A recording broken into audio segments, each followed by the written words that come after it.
It's time to remember that. With Kyle Sandell. Presented by Matt Larson, Farm Bureau agent located downtown Midland. Well, Frank Ragnow has pulled off the very unexpected move to retire at the young age of 29. The four-time Pro Bowl center of the Detroit Lions is ending his career after there was speculation about a contract dispute. No, it was simply because Ragnow was just tired of the injuries and ready to get his fishing career continued. Nonetheless, this Lions offensive line unit that was widely considered as a top 5, top 3, and debatable best offensive line in the NFL has now lost its second best member.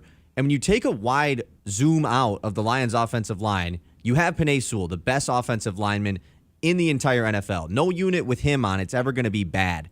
But outside of that, you have an aging Taylor Decker opposite of him at left tackle who definitely declined last season. Graham Glasgow, who looked poor by the end of last season. And then 3 young guys in Christian Mahogany, who was fine in his reps as a rookie. Tate Ratledge, who they took in the second round. And Miles Frazier, who they took late in the draft. So right now, this Lions offensive line not only has taken a major step back, but how great of a unit really is this going to be in 2025? Is this a spot that Lions fans should be worried about headed into the season? Safe to say, Johnny Morton's got his work cut out for him in year 1 as the Lions offensive coordinator. Remember that. Presented by Matt Larson, Farm Bureau agent located downtown Midland. At Tommy's Express, you can get your car clean, shiny and dry in just minutes. Our state-of-the-art eco-friendly wash delivers a spotless finish every time. With the Tommy Club app, enjoy unlimited washes or paper wash. Skip the line with license plate recognition and manage everything right from your phone. Fast, clean, and simple. Visit Tommy's Express today and see the difference. Text CLEAN CAR to 86697 for a free works wash. Offer valid for new guests only. By participating, you consent to receive promotional information text from Tommy's Express. Message and data rates may apply. Message frequency varies. Detours driving you bonkers? Ideal Party Store's got your back with the Detour discount. While the Lafayette Bridge is closed, enjoy 10% off select craft beer 6-packs and 10% off 4 bottles of select wine, 750 milliliters or more. With 2 great locations, 908 North Johnson on the east side and 401 Salzburg on the west side. Ideal Party Store makes every detour worth it. Serving Bay City since 1934, we're here to make you the life of the party. Fueled by wonder and powered by science. At Dow, we're imagining better things for our customers and communities. It starts with our commitment to reach carbon neutrality by 2050, designing, building, and inspiring for the world around us. Because when we wonder, the things our world needs could be just one breakthrough away. That's Dow. From the Blazy Electric Studios, this is Sports Radio 100.9 The Mitt, WLUN, Pinconning, Bay City, Saginaw, Midland. Michigan sports aren't just a game, they're a way of life. And now we've got a show dedicated to die-hard sports fans like you. Hosted by a guy who's borderline obsessed with the wins and losses of all your favorite teams. He's crazy. Every weekday morning from 9 to noon, Ben Bosscher brings you the talk that matters. The teams, the stories, and the players you care about most. This is the Ben Bosscher Show. Appointment radio across the state. Remember that.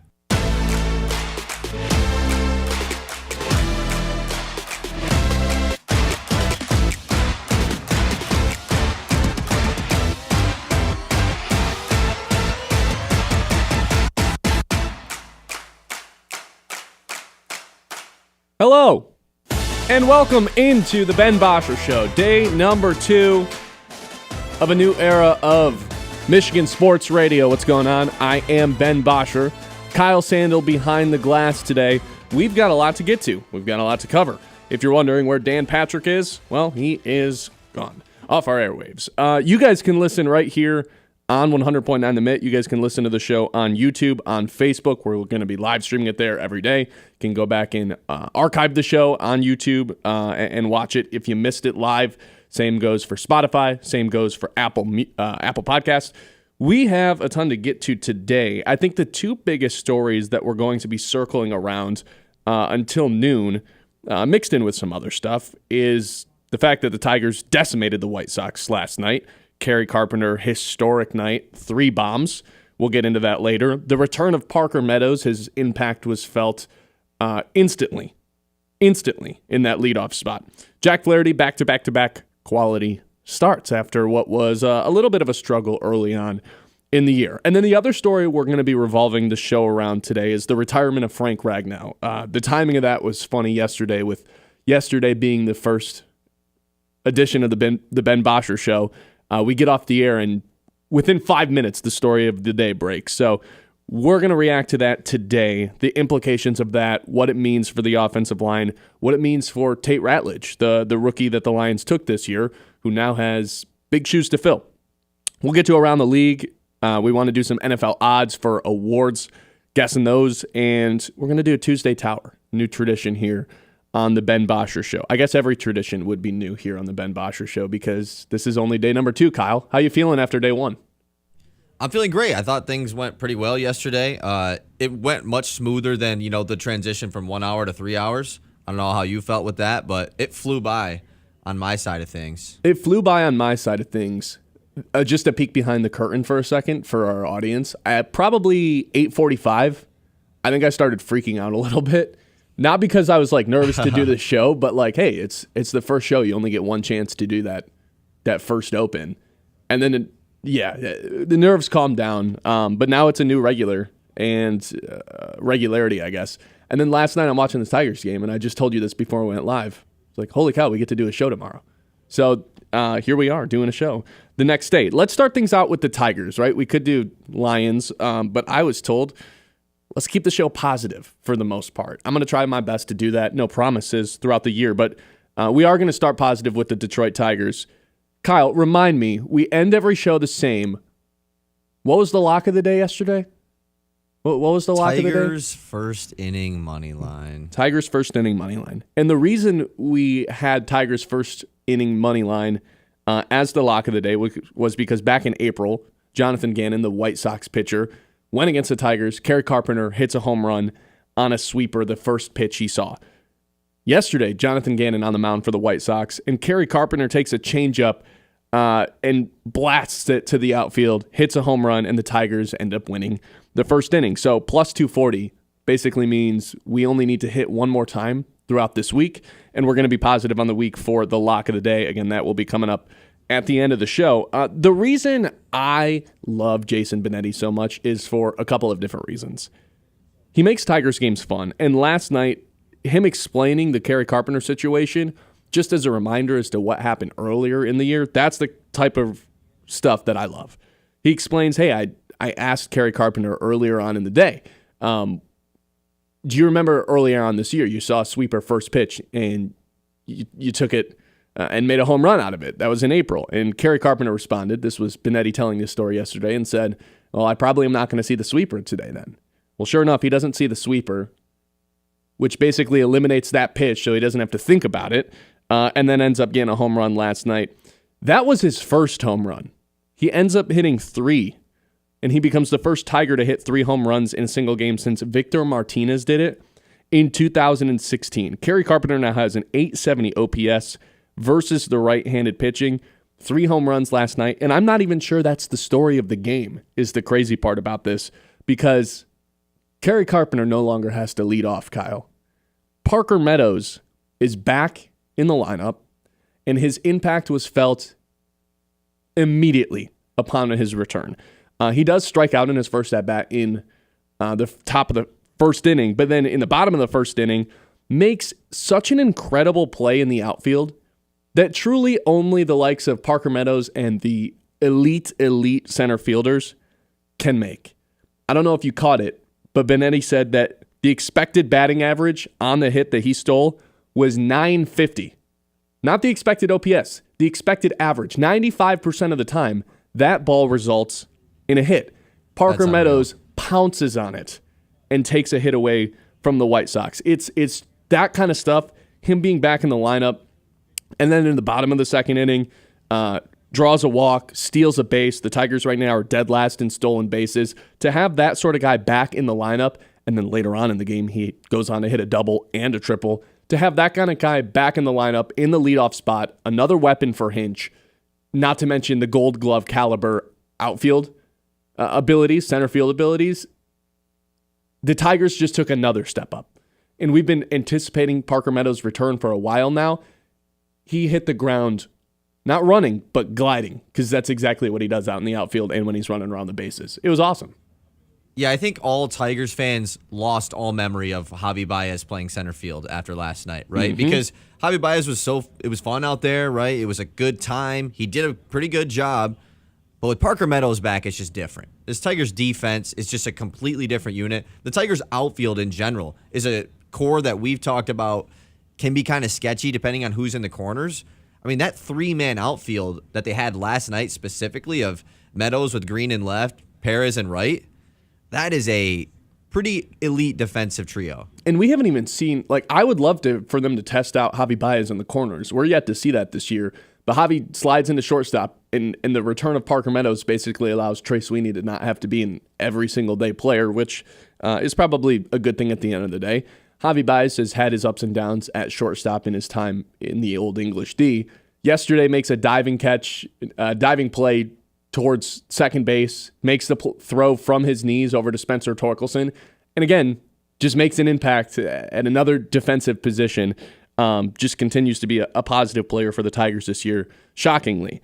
To be able to have a Parker Meadows back in the situation, though, back in the lineup, I don't think it can be understated or undervalued because of everything that he does. I joked for so long last year that he was a 4.5 tool player. The only thing he was missing was power. And then he started to show power at the end of the year. And even when he's not, hitting home runs and hitting bombs, he can turn doubles into triples. He can turn singles into doubles. The double he hit yesterday, I thought he could have gotten, or at least made a play at third if he really wanted to. There wasn't, there was 2 outs, so it didn't really matter if Glaber was going to get a hit. Parker was going to score, and he ended up doing that anyway. But the ironic part about that is next at bat, Parker ends up tripling anyway. So to have a player like that who Hinch can use as a weapon, the right-handed pitching I just think is going to be in trouble here with opposing right-handed pitching, I guess I should say, with Kerry Carpenter, Spencer Torkelson, Riley Green, and now Parker Meadows added to the bunch. And the only stat I can really tell you that reflects how good of an impact Parker Meadows has when he's in the lineup every day is the Tigers are 50-29 now when he plays over the past 2 seasons. 50-29. It doesn't make any sense. That's crazy. I mean, it just goes to show how big of an impact he made on that run last season specifically, because if you remember at the start of 2024, Parker Meadows was almost unplayable at the plate. He was batting 100 for the first couple months of the season. He's in the 9-hole, got sent down. Right. And as soon as he came back and flipped it around offensively, the Tigers flipped it around offensively. So I'm super excited to have him back. Post All-Star break last year, he was a 294 average hitter, had an 840 OPS, was a key part of the reason that the Tigers were able to turn things around down the stretch of the season. And now to have a player like that back in the lineup, Kerry Carpenter doesn't have to lead off, which means he can kind of swing away in that 3 spot or 4 spot or wherever he ends up being. And you've got a speedster, someone who had a 340 on-base percentage in the second half of last year after the All-Star break. This is now the Tigers were already the best team in the AL. Last night, they're the first team to 40 wins across Major League Baseball. And for them to add a player like Parker Meadows, someone who's versatile, someone who is, again, I don't mean to throw this out there casually, but a Gold Glove caliber outfielder. To be able to add that back into the lineup and give Hinch another weapon, a very unique weapon nonetheless, the Tigers continue to grow a cushion in the AL Central standings, in the American League standings. They're now plus 97 in terms of run differential, which is tied for first across baseball with the New York Yankees. The season is, I keep waiting for them to kind of stall out here and have a little bit of a cold stretch, and they did against Cleveland, dropping the first 3 games of that series. Then they just got hot again, and you look at the rest of the schedule, feels like there's going to be a lot more series wins incoming.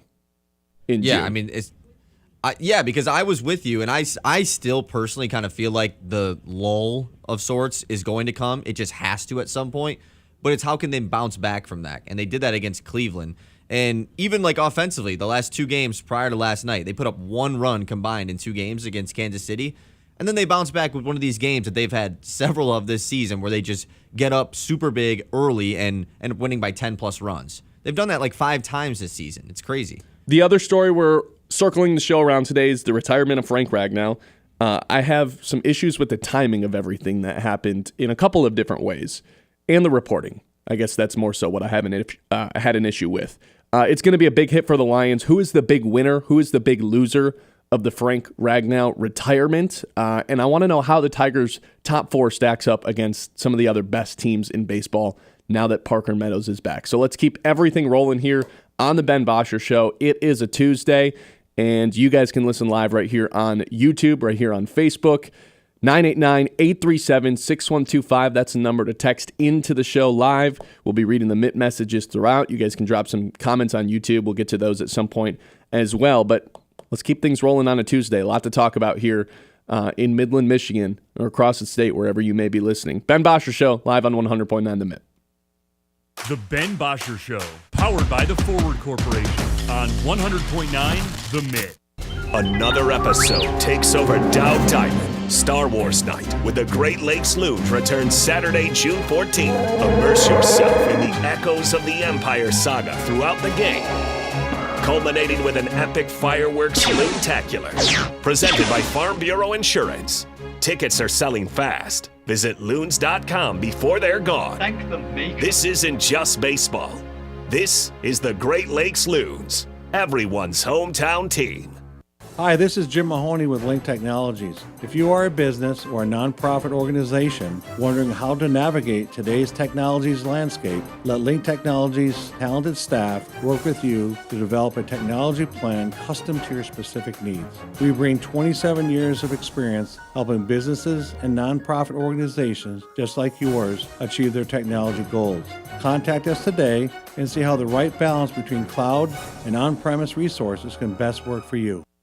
Something happens when we can't be our true selves. You can hear it in our laughs. There's the half-hearted chuckle. The courtesy conference caller. Yeah, great. And of course, the I'm only laughing because I'm dating your daughter. Oh, that's so true. If you want to laugh for real, try having some Miller Lite with some friends. It works. It's Miller time. Celebrate responsibly. 2021 Miller Brewing Company, Milwaukee, Wisconsin beer.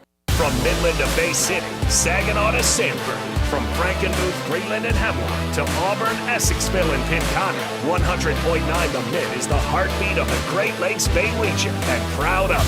We're your home for local sports, local stories, and local pride. Whether you're in Birch Run, Beaverton, Gladwin, Chesapeake, or Coleman, football, basketball, hockey, Spartans, NFL, Loons, all right here. 100.9 The Mitt, Mid-Michigan's sports leader. Local sports don't stop when the game ends, and neither do we. 100.9 The Mitt is your digital home for the latest news across the state of Michigan. From high school to college and the pros, it's all on our socials. Follow us on Facebook, Instagram, TikTok, and YouTube.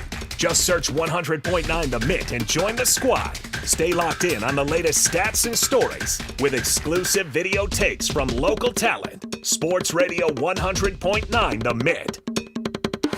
The Ben Bosscher Show, powered by the Forward Corporation on 100.9 The Mitt. Welcome back into the Ben Bosscher Show. We are live on YouTube, live on Facebook. Kyle, we've got some people commenting on Facebook. Our friend Michael Preby, friend of the show. Kyle has the best mustache in radio. That's a compliment. You gotta take it and run with it, man. That's good Michael, stuff. thank you so much. I really appreciate that.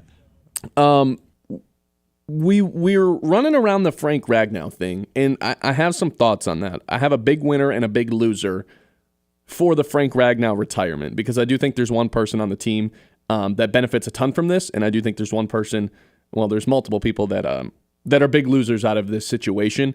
I want to get to that in just a second, but there's still some meat on the bone when it comes to this Parker Meadows thing, because I don't think this can be overstated how big of an impact he's going to make, and already has one game into his return to the Tigers. Obviously, if you need a reminder, dealt with a nerve injury in his arm to the point where it didn't really know. It felt like we had no idea when he was coming back.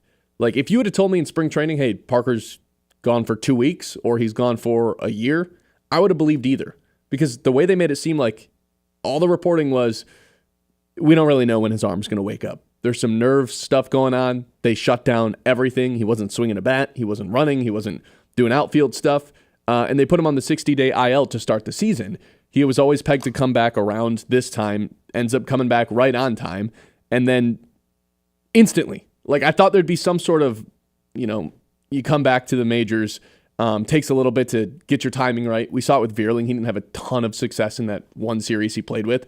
But Parker and Wenzel have both made their returns here in the past couple of weeks, and both of them have found a way to impact the game the very first game that they play in. Wenzel hits the home run. Parker Meadows makes the incredible play in the outfield yesterday that had a .950 expected batting average, which is ridiculous.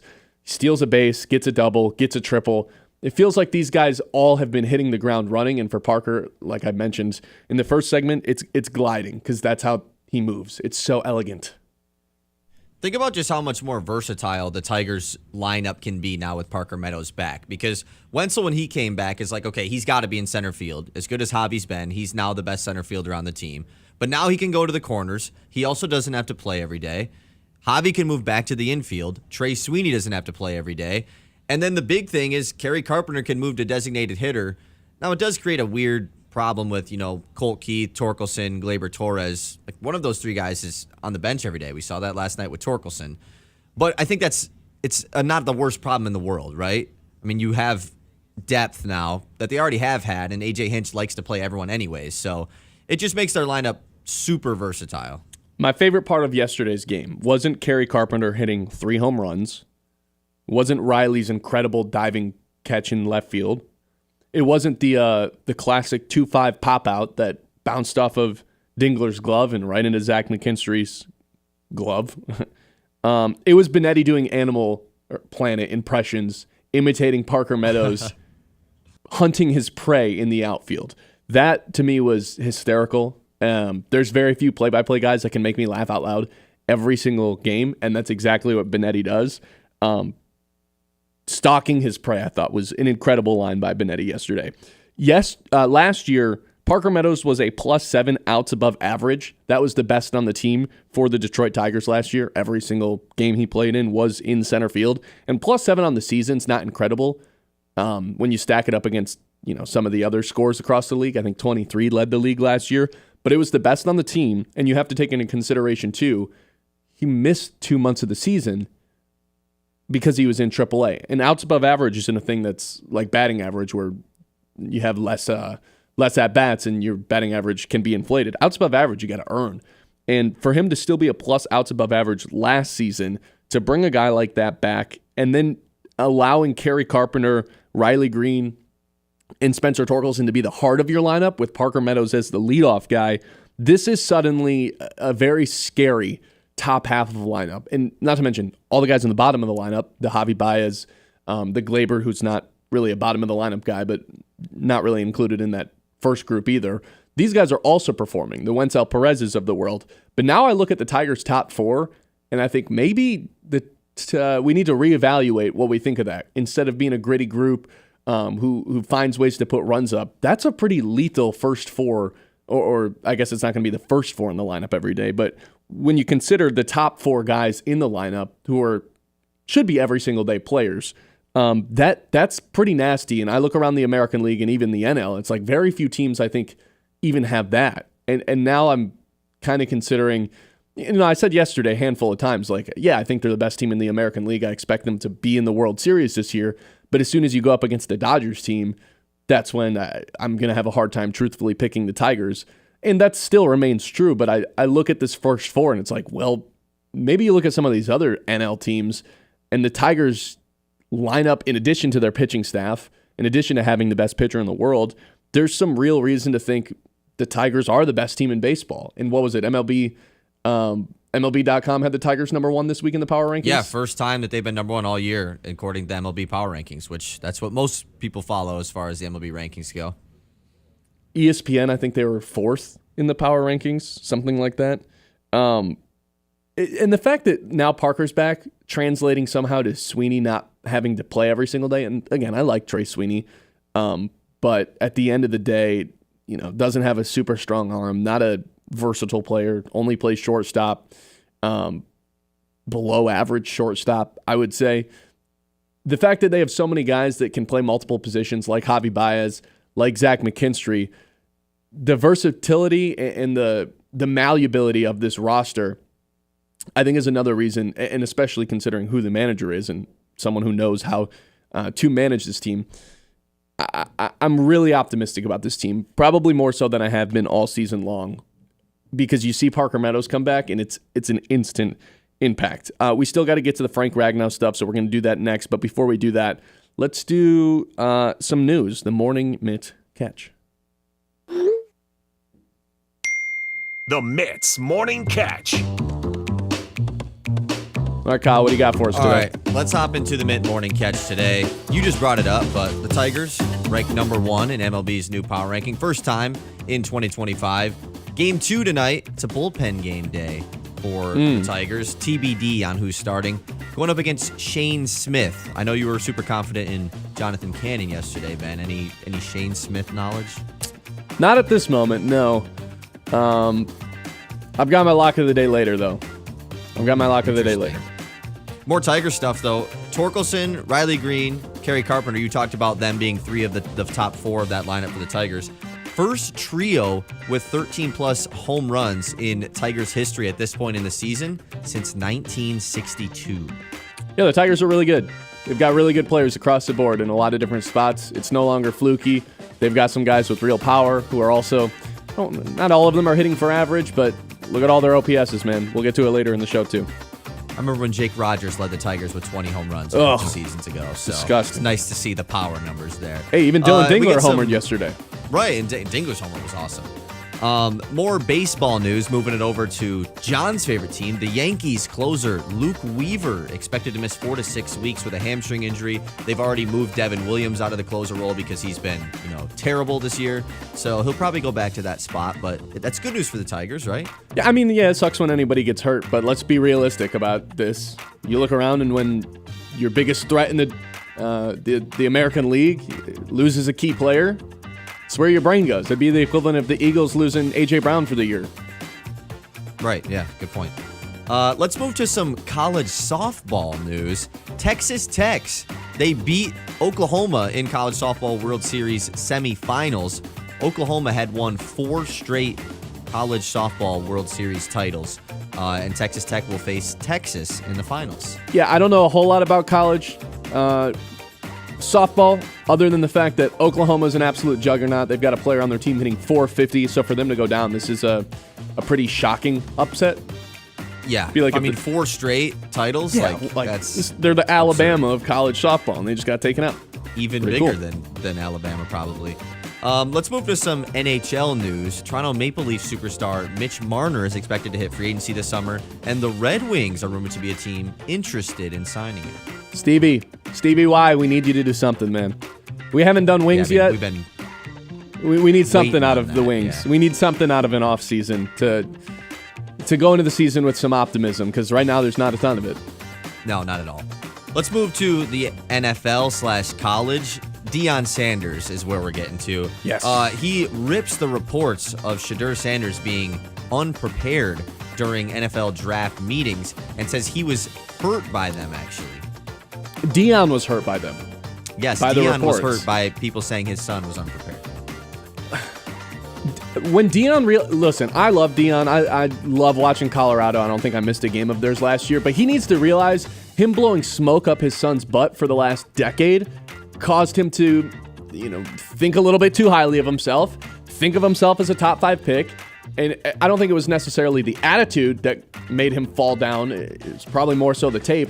But when you carry yourself like a top 2 pick and you're like looking around like, I don't know if this team's a good fit for me, when realistically you're a mid-round talent, that's going to rub some teams the wrong way. And that's exactly what happened. Deion's got to look in the mirror on that. This was a little bit his fault. And I can't believe we're still doing Shedeur Sanders draft fall stuff in June. But if Deion's going to keep talking about it, which he is, people are going to pick it up. I don't think Mel Kiper would agree with your take on that one. Okay, we got a couple more things here. Josh Allen and Haley Steinfeld got married after a quick engagement. Big one there. Good for them. And then finally, we talked about this yesterday, but still starting this week. The Thunder open up as -750 favorites to win the NBA Finals over the Pacers. Game 1 on Thursday, and then in the NHL, The Oilers open as -128 favorites to win the Stanley Cup over the Panthers. I was thinking about this earlier this morning on my drive in. If the Pacers don't win game 1, it's over. And I don't know if I've ever said that about an NBA Finals. They have to win game 1 to even have a shot.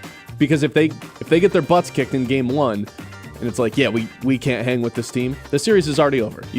For them to win 4 out of the next 6 feels impossible. They could win 750, game 1 come by on. 30.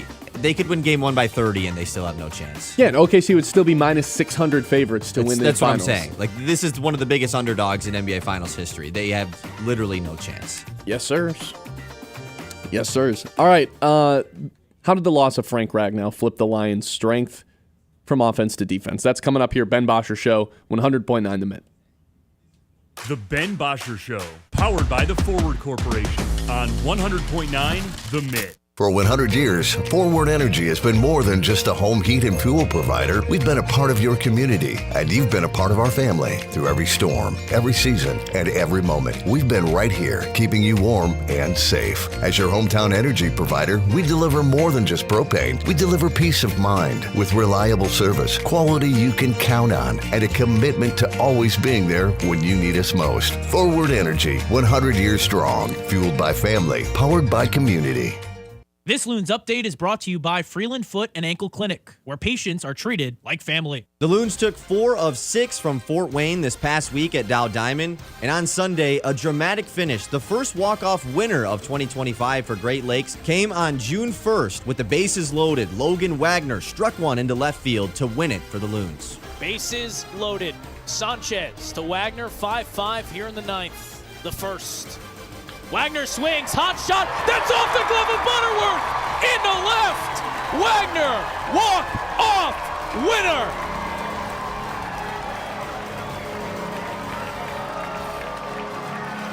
They finally mob him in shallow center field. Great Lakes now 27-24 on the season and will head back out on the road this week for a 6-game set in South Bend. The first game of 6 between the Loons and Cubs is Tuesday at 7:05. Pregame coverage starting at 6:50 here on 100.9 The Mitt. Hey, did you guys catch anything yet? Not a thing. Ah, bummer, neither have we. I'm actually just about to head into town. I'm going to go into Higher Standards Automotive. They got this award-winning service department with amazing technicians and this large parts department in case I want to fix it myself. They got the part there. Whatever. No, I'm serious, man. It's out there.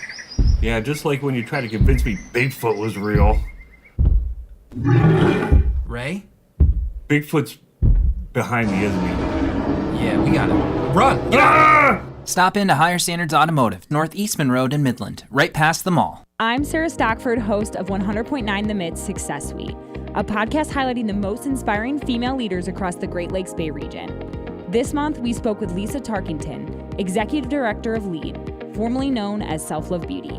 The year 2020, it was April, it was the month after like the big shutdown. I called my mom and I was like, what am I doing? I have no money. Yeah, I have no 401k right now. Like I have, I'm just making it, just getting by at this point and the world just shut down. And she asked me, do you really want this? And I was like, I want nothing more than to see this succeed. She was like, then you'll figure it out. And I did. I don't know how I did sometimes, right? But I did. And I think that comes back to discipline, never giving up on myself. Listen to the full interview with Lisa on YouTube at 100.9 The Mitt. Subscribe and hit the notification button to be alerted when new episodes drop. That's Success Suite with Sarah Stockford. Hey, I'm Ben Bosscher. And I'm Kyle Sandel. And the two of us are live every weekday on 100.9 The Mitt at 9 a.m. until noon, giving you opinions on the teams that you care about the most. The Lions, Tigers, Red Wings, Pistons, those teams. And a whole lot more. Whether we're breaking down a game from the night before, debating the biggest news from the day, or doing a draft or spread picks, we're always having fun. I mean, come on, it's our job to talk about sports. How could we not be having fun? So if the big games aren't enough for you, if you're a real diehard fan, this show is going to be perfect for you. You can count on us to be your morning sports outlet every day. The Ben Bosscher Show with Ben Bosscher and Kyle Sandel on 100.9 The Mitt. From the hometown heroes to the college legends to the pros on Sunday, 100.9 The Mitt is your home for wall-to-wall play-by-play coverage. High school football, basketball, and hockey. Region champions for the first time in school history. Michigan State football and basketball. Touchdown, MSU! The NFL, Thursday, Sunday, and Monday night primetime games. And don't think we forgot about your hometown team. The Great Lakes Loons. That ball's over and out of here. 100.9 The Mitt. The Ben Bosscher Show, powered by the Forward Corporation on 100.9 The Mitt. Welcome back into the Ben Bosscher Show right here on 100.9 The Mitt. We're live on Facebook. We're live on YouTube. You guys can text in 989-837-6125 or leave a comment. We'll get to those in a little bit. But I wanted to do something that I think the Lions fans are going to appreciate. And I don't know if we could do this segment in any other market other than the Detroit market, other than the market where this NFL team lives and breathes and identifies through their offensive line. So without further ado, let's do some offensive line talk here for the Detroit Lions. So yesterday, Frank Ragnow, four-time All-Pro center, four-time Pro Bowl center, three-time second-team All-Pro center, ends up announcing his retirement in what was a pretty sudden fashion. And I have some issues with the timing of everything. First of all, happened immediately after we went off the air yesterday. Felt somewhat intentional, somewhat of a dig on the Ben Bosscher Show. You know, people trying to take us down before we even really get our toes off the water. Too, yeah, like, come on. But the real issue I have with this and the timing of it was the report last Friday that Ragnow wasn't at OTAs because of a contract dispute.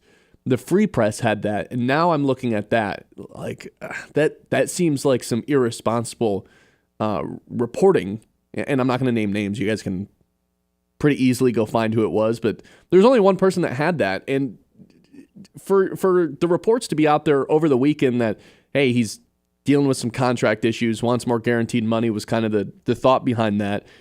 And then for him to retire, that feels irresponsible and a little loose reporting, to say the least, Kyle. I was kind of disappointed by that. Yeah, I mean, especially coming from a Lions organization that has really avoided any contract dispute, right? I mean, we see it so much in the NFL with the way that the market has shifted for certain positions and everything. Mm-hmm. The Lions have avoided all of that, getting out in front of Amon-Ra contract, Panay contract, even Jared Goff.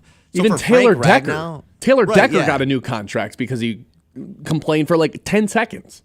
Exactly. So for Frank Ragnow to be the guy out of all people, I mean, he's Mr. Lion. You know, like he has been here through it all when they were bad. So it felt wrong all along. I didn't want to believe it. I'm happy it's not true.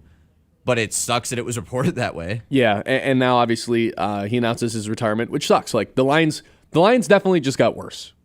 Like I think we need to get out in front of that. The Lions took a big hit to what was their biggest strength. Like this team's identity is built on the offensive line. That's the biggest strength of the team. At least it was. And now I'm kind of, evaluating things in my head. What kind of moves need to be made? Who's going to fill in that spot? I guess one of my first thoughts was thank God they drafted Tate Ratledge in the second round because now he's going to have some big shoes to fill immediately. My big loser for the Frank Ragnow retirement is actually Tate Ratledge because he was going to be in a role where he was pinched between two All-Pro guys in Frank Ragnow and Penei Sewell. Your life's pretty easy when that's the case, when you're sandwiched between those two Pro Bowl caliber guys. And for the fact that now he's potentially going to have to play center or he's going to be pinched between Graham Glasgow and Penei Sewell, that's a big hit on Ratledge. In the shoes he has to fill, the All-Pro standard to still have the best offensive line in the NFL, there's a ton of pressure on him to now perform immediately if you're Tate Ratledge. I'm not saying he can't do it. I believe in Tate Ratledge, but now there's a little bit more expectation to show up from day one. There's a little bit more expectation, especially if he's going to play center, to be not really learning on the rookie curve. Like, you're going to have to identify the blitzes. You're going to have to be a little bit of the captain of the offensive line if he so happens to play center, and that's what he was repping at OTAs while Frank Ragnow was missing. So I guess I have reason to believe they are just going to throw him at center, which for a rookie to be kind of the quote-unquote captain of the offensive line, which, again, is the strength of the team, that makes you a little bit nervous. Again, it's not to say he can't do it. He has all the physical capabilities that you'd want in that, but there's a mental toll and a mental tax when it comes to playing that position. And when the Lions have the expectation that they do, not only as a team, but as an offensive line, I feel like there is a little bit of a reason to be worried in that department. Not to say that they're going to be bad. They still have Penei Sewell, which I think automatically makes you an above-average offensive line. But you take away someone who's been all-pro the last few years, that's a pretty big hit. And again, I don't think they're going to suck on the offensive line by any stretch of the imagination, but this is something you look at and it's like, hey, we got to reevaluate what we think about this offensive line, because I don't know if it's definitely not the consensus best in the league right now. I'd say that belongs to Philly again. I think you should be way more than a little worried about this Lions offensive line group. Yeah. I mean, this has been the best unit of this team for the last several years. They built it, through the trenches. And I think that you talked about with Ratledge having the pressure. He was going to be squeezed between Ragnow and Sewell potentially. Mm-hmm. That's not much pressure at all coming in as a rookie. And now it's completely shifted, having to be in the middle of that offensive line. I mean, you look at the rest of the unit outside of Penei Sewell, he's phenomenal and everything, but we were already having doubts about the offensive line last season at the end of the year, just about what this looks like going forward. Taylor Decker has clearly declined. Graham Glasgow should not be a starter at this point. No. And now he's disastrous at the end of last season. But now it's like you probably want Graham Glasgow as your starting center, right? Over a rookie? I've been tossing this idea back in my head because it's like, okay, if Graham Glasgow's the starting center, you probably trust him a little bit more from an offensive line operation standpoint.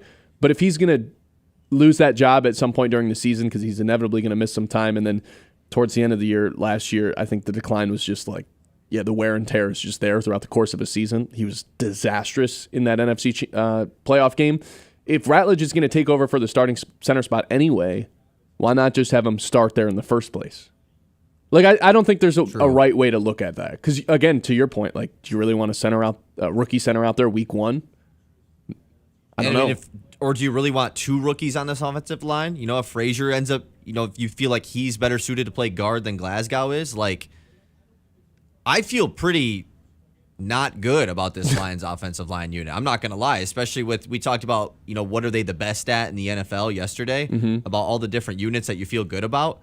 This is a huge hit. And I see some Lions fans comparing this to when the Eagles lost Jason Kelce. They bounced back pretty quickly. I think this is much different, right? There's several all-pro guys on that line without Jason Kelce. It is just Penei Sewell remaining here. Yeah, now you're leaning on some young guys here. And Decker's, I still think, an above-average left tackle. But there's some matchups where he struggles. Right, yeah, especially I don't think he's against bad, the pass but rush. He's for sure not what he used to be. Yeah. I didn't tell you my big winner. The big winner I do think is Graham Glasgow, though. That's not necessarily a big win for the Lions. But I thought Graham Glasgow was in danger of being cut from this team prior to Frank Ragnow retiring because of the cap savings that they would have had over the next 2 seasons if they were to cut Glasgow. Because, again, by the end of the season, he just wasn't the same guy he was at the beginning of the year. And I don't know if the Lions were willing to take that risk again. I thought that was someone who could potentially get cut, especially considering they did draft 2 interior offensive linemen and still had Christian Mahogany from last season. So it's like, hey, those 3 guys are probably just the future of those 3 spots when Frank Ragnow decides to retire. We obviously didn't know it was going to be that sudden, but hey, you look at all the injuries Frank Ragnow has dealt with over the past few years. 7 seasons almost feels like we were lucky to even get that out of him. So I guess Glasgow now is in a role where he's basically guaranteed a starting job at this point, whether it's at guard or at center. Right. He goes from potential, I'm not saying he would have, but potentially being cut to having a starting job on this offensive line. He's the winner from this. I think Tate Ratledge is the loser, despite the fact that he's now pretty much guaranteed a starting spot as well. Yeah. He's just not going to be set up to succeed as well. How long do you think Frank Ragnow knew about this decision that was going to be made? I think he's been weighing it for a while. It does come at an odd time. I don't know how long he's known about this, but I would say I don't think he wanted to.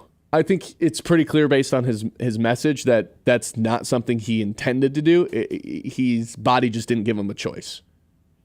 And he tried to fight this out as long as possible over the course of the offseason, and he just couldn't do it. And then he had to look himself in the mirror and say, if this was a it's traditional time. retirement that comes after the season, does this change the Lions' approach with Kevin Zeitler this offseason? And, because you'd love to have that guy still around. Yeah, currently. yeah. I still wonder why they didn't re-sign Zeitler, because they have the cap space. I would assume at that time when they lost Zeitler, they were under the assumption that Frank Ragnow was going to return. I would hope so. And you were cool with drafting a guy to replace Zeitler. But now it's like you'd feel really good if Zeitler was still here, and then you have the option of Ratledge or Glasgow at center. So with Ragnow now off the books, the Lions are going to save they still owe him a little bit of money, but not all of it. The Lions, just in 2025, are going to get $5.6 to $9.2 million back. That needs to be spent on getting Zadarius Smith back. Like 1,000%. Go get him back. Go get another edge rusher in the building. 989-837-6125. Live on YouTube, live on Facebook. You guys can leave some comments there. We'll get to those. We'll get to the Mitt messages. You guys can text those in throughout. We are cruising along here on day number 2 of the Ben Bosscher Show. Hey, you want to support local businesses? You want to support proudly owned family businesses right here in the heart of Midland? Take advantage of Ace Hardware and Sports, located right downtown Midland. Take advantage of the $3 off Ortho Weed Killer. It's that time of year where the weeds are starting to come through the grass. It's got proven power to take back your yard. Or you could go bigger with $10 off Spruce Weed and Grass Killer. Tough on the weeds, easy on your wallet. Visit them on East Main Street, downtown Midland, right where local service meets big-time savings. Support your yard and your community all in one stop. That is Ace Hardware, downtown Midland. Coming up next, the Tigers' first 4. I guess not first 4 in the lineup, but their best 4 players in the lineup on a daily basis. Do they actually stack up toe-to-toe with the Dodgers? Because that's what you got to compare everything to. If you want to win a World Series, it starts with how do we stack up against the Dodgers? Now that Parker Meadows is back, I think that gap has been narrowed a little bit. Let's chat about it next here on the Ben Bosscher Show, 100.9 The Mitt. The Ben Bosscher Show, powered by the Forward Corporation on 100.9 The Mitt. It is the Scholar Athlete of the Month, proudly presented by Fisher Companies here on Sports Radio 100.9 The Mitt. This month's recipient is Kerry Carpenter from Freeland High School.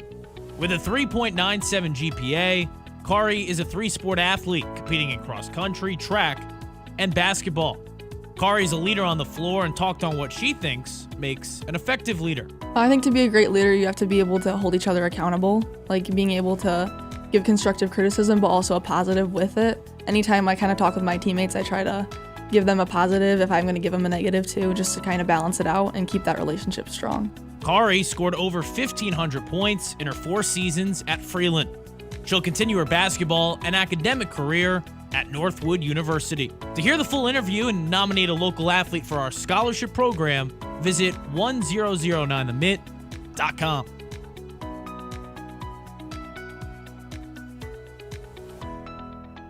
Midland Eye Care wants you to know, according to a recent study conducted by the AOA, the Optical Laboratories Association, and the Vision Council, nearly half of all glasses ordered online had either prescription errors or failed to meet minimum safety standards. Midland Eye Care offers a full-service optical department meeting all your eye care needs. So call your local Midland Eye Care and avoid incorrect prescriptions costing you time and money. Midland Eye Care, your vision source on Eastman Road in Midland, on Cedar and Gladwin, and on East Washington and Freeland. At First Class Epoxy Floor and Counter, floors don't just get coated, they get a makeover. Epoxy's so tough, it shrugs off spills, stains, and even your wildest dance moves. Garages, workshops, anywhere you want a floor that's smooth, shiny, and just a little bit sassy, they handle it all with style. No more boring floors. Get ready to impress everyone who walks through the door. Slide into durability and flair. First Class Epoxy Floor and Counter, where your floors get the VIP treatment they didn't know they needed. Another episode takes over Dow Diamond. Star Wars Night with the Great Lakes Loons returns Saturday, June 14th. Immerse yourself in the echoes of the Empire saga throughout the game. culminating with an epic fireworks loon-tacular. Presented by Farm Bureau Insurance. Tickets are selling fast. Visit loons.com before they're gone. Thank the maker. This isn't just baseball. This is the Great Lakes Loons, everyone's hometown team. In times of financial uncertainty, how can you stay on track? Call on someone who's invested in your success. I'm Kevin Spencer, your Midland Edward Jones financial advisor. At Edward Jones, we believe in building a complete picture of your financial life, including your unique goals and passions, so we can help you work towards achieving what's most important to you. Contact Kevin Spencer today at 832-8428. 832-8428. Edward Jones, making sense of investing. Member SIPC. We're in your town, your school, your huddle. 100.9 The Mitt is here for sports fans in the Great Lakes Bay region. From the hardwoods of Saginaw to Midland's Friday Night Lights. From the streets of Bay City to Freeland, Frankenmuth, and Hemlock. We roll through Beaverton, Auburn, Pinconning, Essexville, and Shepherd. All the way to Gladwin, Birch Run, Coleman, and Bridgeport. This is your sports station. High school, college, NFL, the Loons. It's all right here. 100.9 The Mitt, Mid-Michigan sports leader. You want sports takes? You want local voices that own the mic? Yeah. We've got them on Sports Radio 100.9 The Mitt. It kicks off at 6 a.m. with Anthony Bellino on Spin on Sports. Rise and shine. From 9 to noon, don't miss Michigan's newest sports show, The Ben Bosscher Show. Hey, remember that. At noon, you get America's smartest sports takes, The Herd with Colin Cowherd. I want Shador to play. And at 3, the one and only Bill Simonson and The Huge Show. This is where real fans stay locked in. 100.9 The Mitt. A game without a crowd is just a scrimmage. A performance without an audience is just a rehearsal. Without your presence, high school sports and the performing arts aren't possible. Ensure that these essential extracurricular activities continue to enrich the lives of students in Michigan. Purchase a ticket to your local high school's game or performance. This message presented by the MHSAA and the Michigan Interscholastic Athletic Administrators Association. The Ben Bosscher Show, powered by the Forward Corporation on 100.9 The Mitt. All right, welcome back in. Ben Bosscher Show, live on Facebook, live on YouTube, live on 100.9 The Mitt. Jeff and GR on the YouTube comment said, real deal now in the bullpen, referring to Dylan Smith, Alabama pitcher, now up with the Tigers, made his debut yesterday, Kyle. Yeah, got a couple double plays as well. Mm-hmm. Tigers seem pretty excited about him. The second Alabama pitcher on this team. Can you name the other one? Your boy Chase Lee, right? That is right. Chase Lee, the GOAT. We've got Glinsky in the comments. Go Blue Kyle. We haven't even mentioned Glinsky. We have literally not spoken about Michigan or Michigan State once today. We can go back to it if we want, but no. Yeah, I know. There's not the college football season's funny though, because it's like, we're way too far away to talk about college football, and then all of a sudden it's like, it starts like 2 weeks from now. There's like ramp up period like there is. Yeah, there's no preseason, no really like training camp news necessarily. They keep it pretty undercover for training camp, I feel like. Yeah, especially Michigan. They keep everything undercover. You know what I mean? All right, let's before we piss off even more people, let's do this Tigers thing, because on my way into the ballpark today, I started to think to myself, like, because Parker Meadows has been such an impact player, and you felt that last night in his first game back with the Tigers, I started to think to myself, it's like, okay, like those 4 guys, that's a real core you have. Parker, Kerry Carpenter, Riley Green, Spencer Torkelson, like that's a legit, it wouldn't be a quartet. Yeah, that'd be the word. Yeah, that's a legit quartet that I think you can hang your hat on if you're a World Series contender. Like in addition to the Scooble stuff, in addition to the defensive outfield plays that everyone's making, and now it's like, like they have a tangible, like, look at those 4 guys at the top of the lineup, including a Gleyber Torres who's been fantastic this season. And I started to think like, okay, the standard is no longer looking around the American League. Obviously, you got to still deal with that to get to a World Series, but I'm looking ahead of that. I'm looking at how does that stack up against the Dodgers 4 guys? And I think our minds are always on the Dodgers a little bit more than the average person just walking around Michigan, just because we work in the ballpark where the Dodgers high A affiliate plays. So we're watching their farm system kind of grow up in front of our eyes. And, players like Dalton Rushing here a couple of years ago, like we got our eyes on a ton of these guys.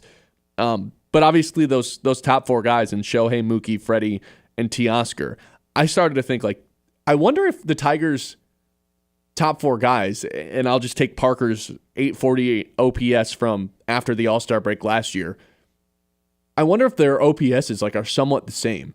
So I got in today, and it's one of the first things I looked at. Nope, not even close still. Parker Meadows, Kerry Carpenter, Riley Green, Spencer Torkelson, combined OPS, and then with Parker's last year post All-Star break, so kind of nitpicking there. But the other 3 guys just this season, their average OPS is 835. Shohei, Mookie, Freddie, and Teoscar, even with Betts having somewhat of a down year, average OPS of 923. It's ridiculous what they have going on over there. I'm happy you looked this up, because without even looking at the numbers, it was a blatant no. Like that lineup, because you have to also remember, not even close. It includes Shohei Ohtani. Like the thing about the Tigers' top 4, they have the depth or whatever. Any guy is capable of having a big game, but they don't have like the star. They don't have the guy, the MVP hitter. That lineup has that plus 3 other guys that are just as good as the other Tigers guys and better. It's really not close. There's less variance when it comes to the Tigers. Like everyone is between 822 and 856, I guess would be the top one with Spencer Torkelson. There's a little bit more consistency there. And I almost like, for some reason, that there's not a superstar in the lineup. It's just everyone contributes. I just think it's a little bit more sustainable. You'd rather not have a superstar. Yeah. Well, no, that's not what I'm saying. I just think... I think like not having to rely on one person to bail you out of situations is nice. Like everyone is contributing in a solid way. But when the Dodgers have multiple superstars like that, they have 2 guys hitting over 1,000 when it comes to their OPS. That's when it becomes like, okay, I don't know what to compete with this. And that brings me back to like yesterday's point, where it's like you're gonna have to be pretty aggressive at the trade deadline to put yourself on par with the Dodgers and some of these other teams in the NL. The Paul Skeens trade, obviously, we talked about forever yesterday. We don't need to redo that. O'Neal Cruz potentially available too. Whoever it ends up being, the Tigers cannot let the Dodgers do what they did last year and steal Jack Flaherty. They can't let the Dodgers get the best guy available at the deadline, or any of the teams in the AL for that matter too. The Tigers have to be willing to spend some guys in their farm system. I know it's loaded right now, and that's another reason to be excited about the future. But with Max Clark, McGonigal, Bryce Rayner, Brinsenyo, who's just been crushing balls at the high A level, Tyrone Lorenzo, like you have to move some of these guys at the deadline. I just want Tigers fans to start recognizing that now, that they probably don't have the number 1 farm system by the end of the year. They shouldn't, because they should be buying the best guy available at this year's deadline. They have to capitalize on the American League being in a down year. They have to capitalize on being the best team in one half of baseball and trying to get on par with some of the teams in the National League. They have to. There's no other options. I would have agreed with you 25 games ago. But at this point, like, what team are you scared of in the American League if you're the Tigers? And what guy are you going to acquire that makes you better than the Dodgers? Paul Skeens, I think, actually neutralizes things. What guy are you realistically acquiring that makes you better than the Dodgers? You can give the Pirates an irresistible offer for Paul Skeens. I know they keep saying they're not trading him. But if you want to, you could, yes. Yeah, but is it realistic to happen? I don't know. Side? I think anything's on the table right now. It could be. I just feel like with the message that Scott Harris has displayed, I know he said he's willing to trade some prospects for good guys and everything, but like his whole preach has been about building the development of the farm system. Screw the farm system. You got a chance to win the World Series this year. Why waste it? They have a chance already, right now. The American League sucks currently, with the Tigers as the best team in it. So lean into it even further. Go all in on this year. Like you got to keep adding talent. You're not beating the Dodgers. Whether you go and get a guy or you don't. I think you're already the best team in the American League. But if you have Skubal and Skeens, all of a sudden, like I can talk myself into beating the Dodgers or another whatever other pitcher becomes available at the deadline. Okay, if there's a top guy. I'll agree with you. If Paul Skeens is the guy you can go get, then I'm with you. But as 25 games ago, I would have agreed because I thought this Tiger sample was not real. It's becoming actually real at this point. It's becoming more real by the day, and yesterday was a prime example of that. They hadn't had one of those games in a minute where they just jump on someone right from the first inning and then not stop. They just do not stop pouncing on them for the entire game. That's what the Tigers did yesterday. They're back in action tonight with a bullpen game. We'll see if the offense can stay hot. Here's what's coming up later on in the show. How does the Lions offense look without Frank Ragnow? Will it be just fine? I think so, but there's a little bit of reason to be worried that it maybe won't be. I don't think it's going to stink, but let's chat about that coming up. We've got an Around the League, and we've got a Tuesday Tower, a new tradition here on Tuesdays on the Ben Bosscher Show. This week, we're going to do Detroit sports nicknames. Detroit sports nicknames for the Tuesday Tower. That's coming up at 10:45. We've still got some Around the League stuff to get to. It's the Ben Bosscher Show on the Mitt. The Ben Bosscher Show, powered by the Forward Corporation on 100.9 The Mitt. From making athletic footwear stronger and lighter to powering the future of electric racing vehicles, material science and R&D are the MVPs of innovation. At Dow, we collaborate with customers and partners to tackle a wide range of sports product challenges with cutting-edge advancements in technology.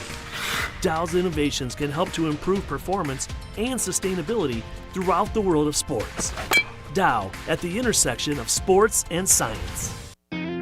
Celebrate Father's Day at Dow Diamond Sunday, June 15th. It starts with the Play Ball Weekend Kids Clinic presented by Central Michigan University. Make sure they're pre-registered at loons.com. After the game, step on the field for a special Father's Day catch, a memory that will last a lifetime. There's something for the whole family this Father's Day. This isn't just baseball. This is the Great Lakes Loons, everyone's hometown team. Hey, I'm Ben Bosscher. And I'm Kyle Sandel. And the two of us are live every weekday on 100.9 The Mitt at 9 a.m. until noon, giving you opinions on the teams that you care about the most. The Lions, Tigers, Red Wings, Pistons, those teams. And a whole lot more. Whether we're breaking down a game from the night before, debating the biggest news from the day, or doing a draft or spread picks, we're always having fun. I mean, come on, it's our job to talk about sports. How could we not be having fun? So if the big games aren't enough for you, if you're a real diehard fan, this show is going to be perfect for you. You can count on us to be your morning sports outlet every day. The Ben Bosscher Show with Ben Bosscher and Kyle Sandel on 100.9 The Mitt. At the Great Lakes Loons, our commitment to community goes beyond the ballpark. Through the Volunteer program, Loons staff and even players roll up their sleeves to serve the Great Lakes Bay region. From packing food boxes to reading in classrooms and even cleaning up local camps and parks, it's hands-on work that helps build a stronger, more connected community. Volunteer isn't just what we do, it's who we are. Because being part of this region means showing up when it counts. The Great Lakes Loons, serving the Great Lakes Bay region since 2007. We are the NFHS. That stands for the National Federation of State High School Associations. But really, what we stand for, together with the MHSAA, are the 292,000 high school sports students in Michigan. And so we stand. We stand for the runners, soccer and basketball players. We stand for their coaches, administrators, and officials. We stand for the swimmers, football players, and wrestlers. We stand for the golfers, softball, and volleyball players. We stand as the national leader and advocate for high school athletics and all who participate in them and make them possible. Because it is our purpose to ensure that high school students get to play, perform, and compete together. To learn more about who we are and what we stand for, visit nfhs.org. From the Blazy Electric Studios, this is Sports Radio 100.9 The Mitt, WLUN, Pinconning Bay City, Saginaw, Midland. The Ben Bosscher Show, powered by the Forward Corporation on 100.9 The Mitt. All right, welcome back into the Ben Bosscher Show. Hour number 2. Let's get things rolling here. I keep forgetting when we're in break, Kyle, that the stream on YouTube and Facebook can see me. It's a little scary. Yeah, you better be good over there. I'm straight. Yeah, I'm good. So I'm looking at the YouTube chat right now. We've got some comments saying it's always good to add talent, but don't necessarily agree with selling the farm this season. Winning isn't guaranteed. Dombrowski sold the farm and they were in a rebuild forever. Not saying the Tigers should separate some guys if they can get it. Separate with some guys if they can get a good trade piece back, but I don't think selling the farm is a great call. I don't think they here's the thing, the situation that they're in, they can sell half the farm and it still be a pretty good offer, and you can get some guys back and still have some pieces in your farm system that are worth something, right? Like, there's not a situation where they sell all 5 of their top 100 prospects, right? Especially when you consider Job is someone you can trade as well. Yeah, I don't think Sweeney's probably another trade candidate just as a piece back for the other team. They're still going to have some pieces left after the deadline, even if they want to go all in on a big trade. They definitely are, but to your point from the last segment, if they want to get someone that is, going to help them get over the hump to compete with the Dodgers in the World Series, it is going to take a chunk of that farm that definitely is going to need some resetting. I do agree with this text, though. I'm not saying I don't want them to trade for anyone, but I don't think you need to sell the farm. Like, you shouldn't be trading any top 10 guys, personally. That's how any top 10 in the system or top 10 in the MLB pipeline? I mean, any top 10 in the system. Like, I don't think who are they going to acquire? Like, that's what I'm at. You wouldn't trade Max Clark if it meant you got O'Neal Cruz? No, I would not trade Max Clark for O'Neal Cruz. Isn't O'Neal Cruz like 24, 25? I could be totally wrong on that. O'Neal Cruz is having the first year of his career that you're like, okay, this guy's an actual MLB player. He's more than just a flashy guy. Like, he's to this 26. Point, he hasn't been a good MLB player up to this point. He hasn't lived up to the hype. What are you talking about? He doesn't strike out. He's got a ridiculous OPS. He steals out. Go look at his numbers from the last couple of years. He hasn't struck out as much this year. He's that's an auto stolen base. I would not trade Max Clark for O'Neal Cruz. No, I would not. Okay. Yeah, I guess I'm in a little bit more of a buy mode, looking around, seeing the urgency. I think there needs to be a little bit of urgency when it comes to Scott Harris at this year's deadline. We'll get back into the Tiger stuff later on in the show. We've still got 2 hours to cover everything we want to get to. But right now I want to touch on the Lions' offensive line and what the offense in general looks like with no Frank Ragnow. You lose a 4-time Pro Bowler. You lose someone who's been second-team All-Pro 3 times. I mean, just to kind of emphasize how great Frank Ragnow has been, you got to take PFF grades with a grain of salt, but the last 6 years, he's had a 7-year career. He finished for centers 3rd in offensive rating, 1st, 5th, 2nd, and 6th in 2019. That is what you call consistency. Over those 6 years, he's only allowed 6 sacks. So on average, 1 a season, 1 every 18 games. He's been nothing short of incredible. I don't know if he's like the heartbeat or soul of this team, but he's been through it all. Like Kyle mentioned, he's been here since 2018. He's one of the few players that's been here throughout, like, longer than Dan Campbell and Brad Holmes have. And for him to just hang it up like that, it's going to be a tough pill to swallow, and there's going to be some big adjustments for the offensive line and the offense in general. It doesn't feel as automatic to give it to David Montgomery on a 3rd and inches or a 3rd and 1 and just let him go immediately and just run right behind or in between Frank Ragnow and Penei Sewell. That doesn't seem as much of a cheat code anymore. To have a rookie kind of identifying defenses and picking up blitzes, Tate Ratledge, potentially being your center, that causes some concern. And obviously this Lions team, especially without Ben Johnson, I think is going to be built on establishing the run before anything. You establish the run, set up the play action. They did it the other way around sometimes last year, and that's usually when they struggled.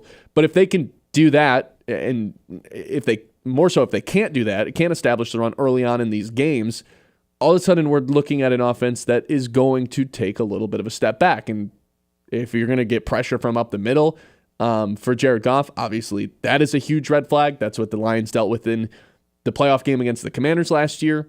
Graham Glasgow allowed 10 pressures in that game, which is insane. To have Frank Ragnow removed from the situation, a guy who only gave up a sack every 18 games, there is reason to be worried. I do not think this offense will suck. They're too talented They're too talented for their skill position players for this offense to suck. And let's be honest, their offensive line is still very good.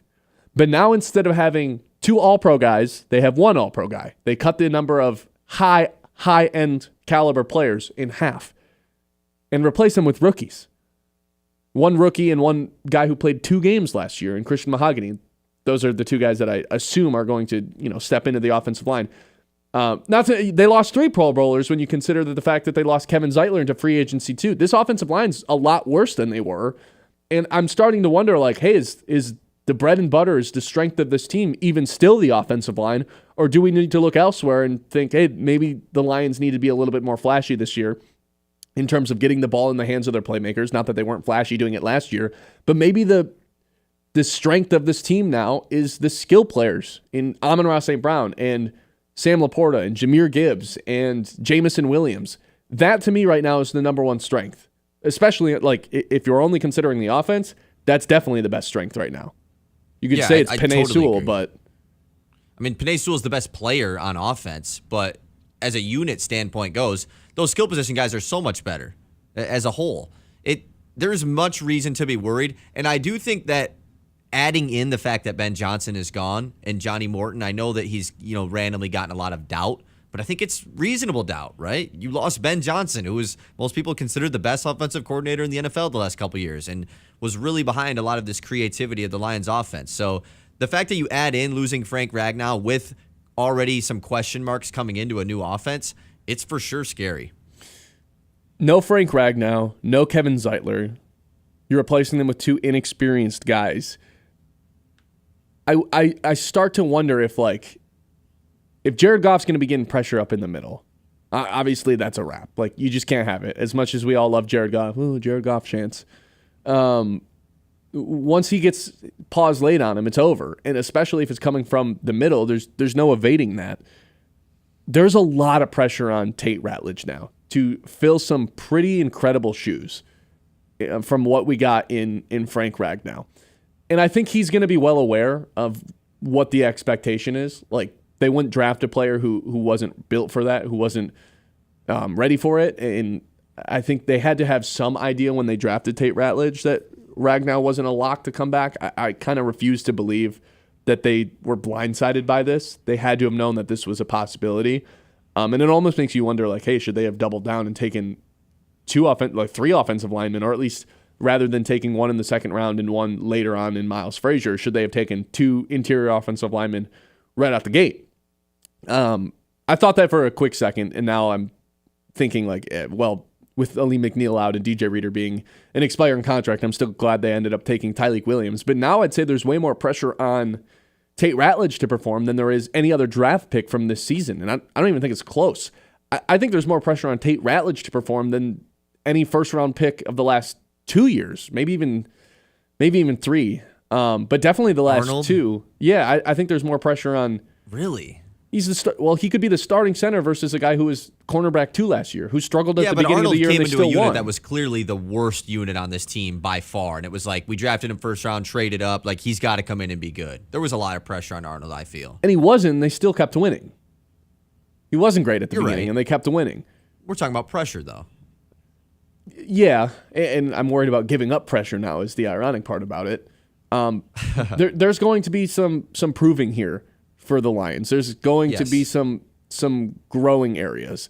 And, just kind of thinking about the schedule, what does it look like right off the jump? Playing Green Bay, that's a defensive line that's caused some pressure and problems for the Lions early on in the season.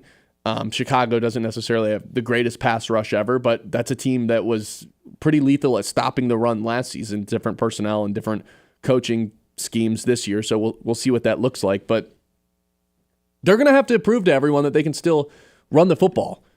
There's no doubt about Penei Sewell, but like you mentioned, Taylor Decker took a step back last season. Graham Glasgow was a shell of himself by the end of the year. And then we've got a bunch of guys who have extremely limited snaps. You miss out on 2 Pro Bowl caliber players, one of which was an All-Pro the last few years in Frank Ragnow, and then you lose out on a seasoned veteran, an NFL veteran in Kevin Zeitler. There's going to be a learning curve here, and there's reason to think it's going to be a little worrisome. I wonder if the offense is just going to look a little bit different. Rather than run heavy, Jared Goff probably has a little bit more pressure on him too. Quite literally with guys coming up the middle and pressuring him, but also he's got to be more on top of things. We can't have 5 interception games. They can't have games where he kind of just falls apart like he did in the NFC playoff game. He's going to have to, there's going to be some more games this year where he's going to have to throw the ball 45 plus times if they can't establish the run early on in the season, or at least, get the ball through the hands of his playmakers like Gibbs in the backfield a little bit more creatively too. There's pressure on Johnny Morton now. Like, with all the expectations that the Lions had going into this year, with 2 new coordinators and now a really revamped offensive line, definitely for worse rather than for better, this is going to be an interesting first few weeks of the season for the Lions. And I'm excited for training camp because I don't really know how this is going to play out. If I had to guess, Ratledge is the center, Glasgow and Mahogany are the 2 starting guards. Confidence level 5 out of 10, I guess. I was just going to ask you, where's your worry level at with 5? this offensive line? Yeah. 5 out of 10? I guess you don't know. Like, it's a bunch of unproven guys. Mahogany was great last year in his limited role, but again, he started 2 games. Yeah, and at the end of the day, he was a 6th-round pick a year ago. It's like... And Campbell's been very careful, like, made it very clear. Well, I guess it's been more Holmes. Like, yeah, he's played 2 games. Like, we're still looking to bring in competition for him. Miles Frazier's another guy that, who knows what... 5th-round pick. Yeah, 5th-round pick. Like, one of these guys is going to have to step up early. And if I had to guess, it's going to be Tate Ratledge. But we shall see. We shall see. 989-837-6125. That's a number to get a hold of us. Mitt messages, live on Facebook, live on YouTube. We'll get to some of those comments next as well. Around the league, NFL betting odds. Coming up here on the Ben Bosscher Show, 100.9 The Mitt. The Ben Bosscher Show, powered by the Forward Corporation on 100.9 The Mitt. It is the Scholar Athlete of the Month, proudly presented by Fisher Companies here on Sports Radio 100.9 The Mitt. This month's recipient is Kerry Carpenter from Freeland High School. With a 3.97 GPA, Kerry is a 3-sport athlete competing in cross country, track, and basketball. Kerry is a leader on the floor and talked on what she thinks makes an effective leader. I think to be a great leader, you have to be able to hold each other accountable, like being able to give constructive criticism, but also a positive with it. Anytime I kind of talk with my teammates, I try to give them a positive if I'm going to give them a negative too, just to kind of balance it out and keep that relationship strong. Kerry scored over 1,500 points in her 4 seasons at Freeland. She'll continue her basketball and academic career at Northwood University. To hear the full interview and nominate a local athlete for our scholarship program, visit 1009themitt.com.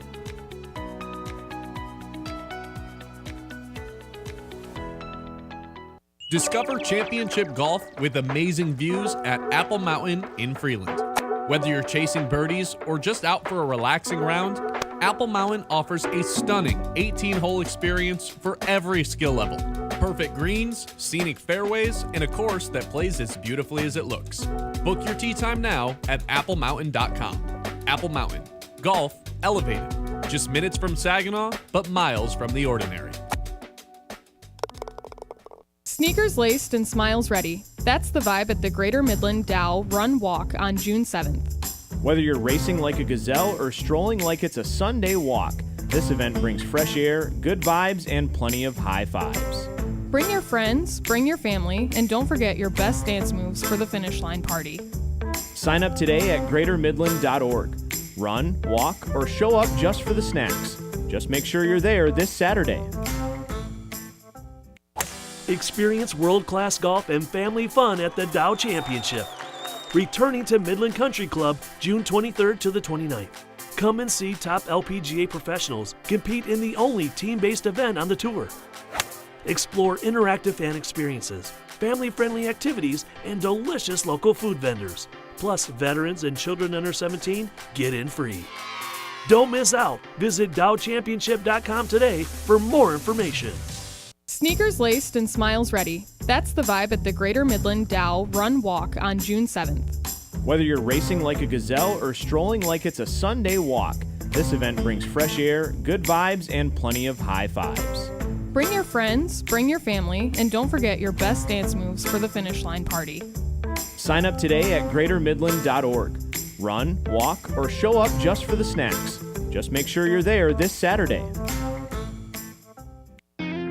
Celebrate Father's Day at Dow Diamond Sunday, June 15th. It starts with the Play Ball Weekend Kids Clinic presented by Central Michigan University. Make sure they're pre-registered at loons.com. After the game, step on the field for a special Father's Day catch. A memory that will last a lifetime. There's something for the whole family this Father's Day. This isn't just baseball. This is the Great Lakes Loons, everyone's hometown team. The Ben Bosscher Show, powered by the Forward Corporation on 100.9 The Mitt. All right, welcome back in. Ben Bosscher Show, live YouTube, live on Facebook, live on 100.9 The Mitts. We've been talking Frank Ragnow. We've been talking the return of Parker Meadows and the epic performance that Kerry Carpenter had last night against the White Sox. 3 different home runs, his first 3 at-bats. You guys have thoughts on that? 989-837-6125, or drop them live in the YouTube chat. We'll get to those at some point in the show as well. Vicari said in the YouTube chat, Jack Flaherty was dealt for Sweeney and Lorenzo, who was a top 10 Los Angeles Dodgers prospect at the time. You really wouldn't trade any of the Tigers' top 10 prospects, Kyle, if you were Scott Harris? I think top 5 might have been, or top 10 might have been a stretch. But my backing behind that, and top 5, no. I would not trade any of the top 5 guys. Any of the guys in the top 100, basically. Yes, because they're stacked as far as Tigers go. My reasoning by saying top 10 is because what trade are you making that changes the Tigers' stance currently? They're already the best team in the American League. I feel that Tigers fans are starting to feel confident about that long term based on this large sample size now. And what trade are you making to leapfrog that Dodgers team that we literally just talked about, how stacked it is? Paul Skeens and Livy Dunn in Detroit. That's the move. Right. The Pirates can keep saying we're not going to trade trading Skeens. Paul Skeens. No, go ahead and keep saying it. When the Tigers offer Max Clark and Jackson Jobe, then it becomes real. And they can do that. And you know what the Tigers aren't going to do? Not that. They're not offering what it's going to take to get Paul Skeens. I think you got to get aggressive. There's a chance Max Clark definitely is not helping you win a World Series this year. Jackson Jobe probably not helping you win a World Series this year either. That's a stretch. He's literally one of the starting pitchers. He might not be playing. We have no idea if he's playing again this year. I hope he is. But the upgrade of him over Skeens can't be understated. I like Jobe. Well, yeah, obviously I think Jobe's going to have a bright future here. I think Clark's going to have a great future here. I feel like you're kind of giving up on Jobe early here. I'm not giving up on anybody, but if you can, and today, it's like. But if you can get Skeens in the building for Jobe, that's not a question. About Jobe a week ago, before the injury, we were super stoked about his last couple starts. I feel the same way about Jobe as I do Clark. I'm excited for these guys. I even tweeted out yesterday, the idea of Max Clark joining this outfield with Parker and Riley Green, that's something to also hang your hat on and be excited for the future. There's reason to think Jobe can still develop into one of the better pitchers in the American League and in the big leagues. But if you have a chance to get someone like Paul Skeens, you don't think twice. You get rid of both of those guys. Of course not, Ben. I think you don't have a chance to get Paul Skeens. I think no one has a chance to get Paul Skeens. Because why would you trade that guy? Because the Tigers come calling and offer you something you can't resist. Because the Tigers are one of the very few teams that can do that. I'll wait on it. 989-837-6125. Give us your thoughts on that. In the meantime, let's take a trip around the league. It's time to zoom out and go around the league.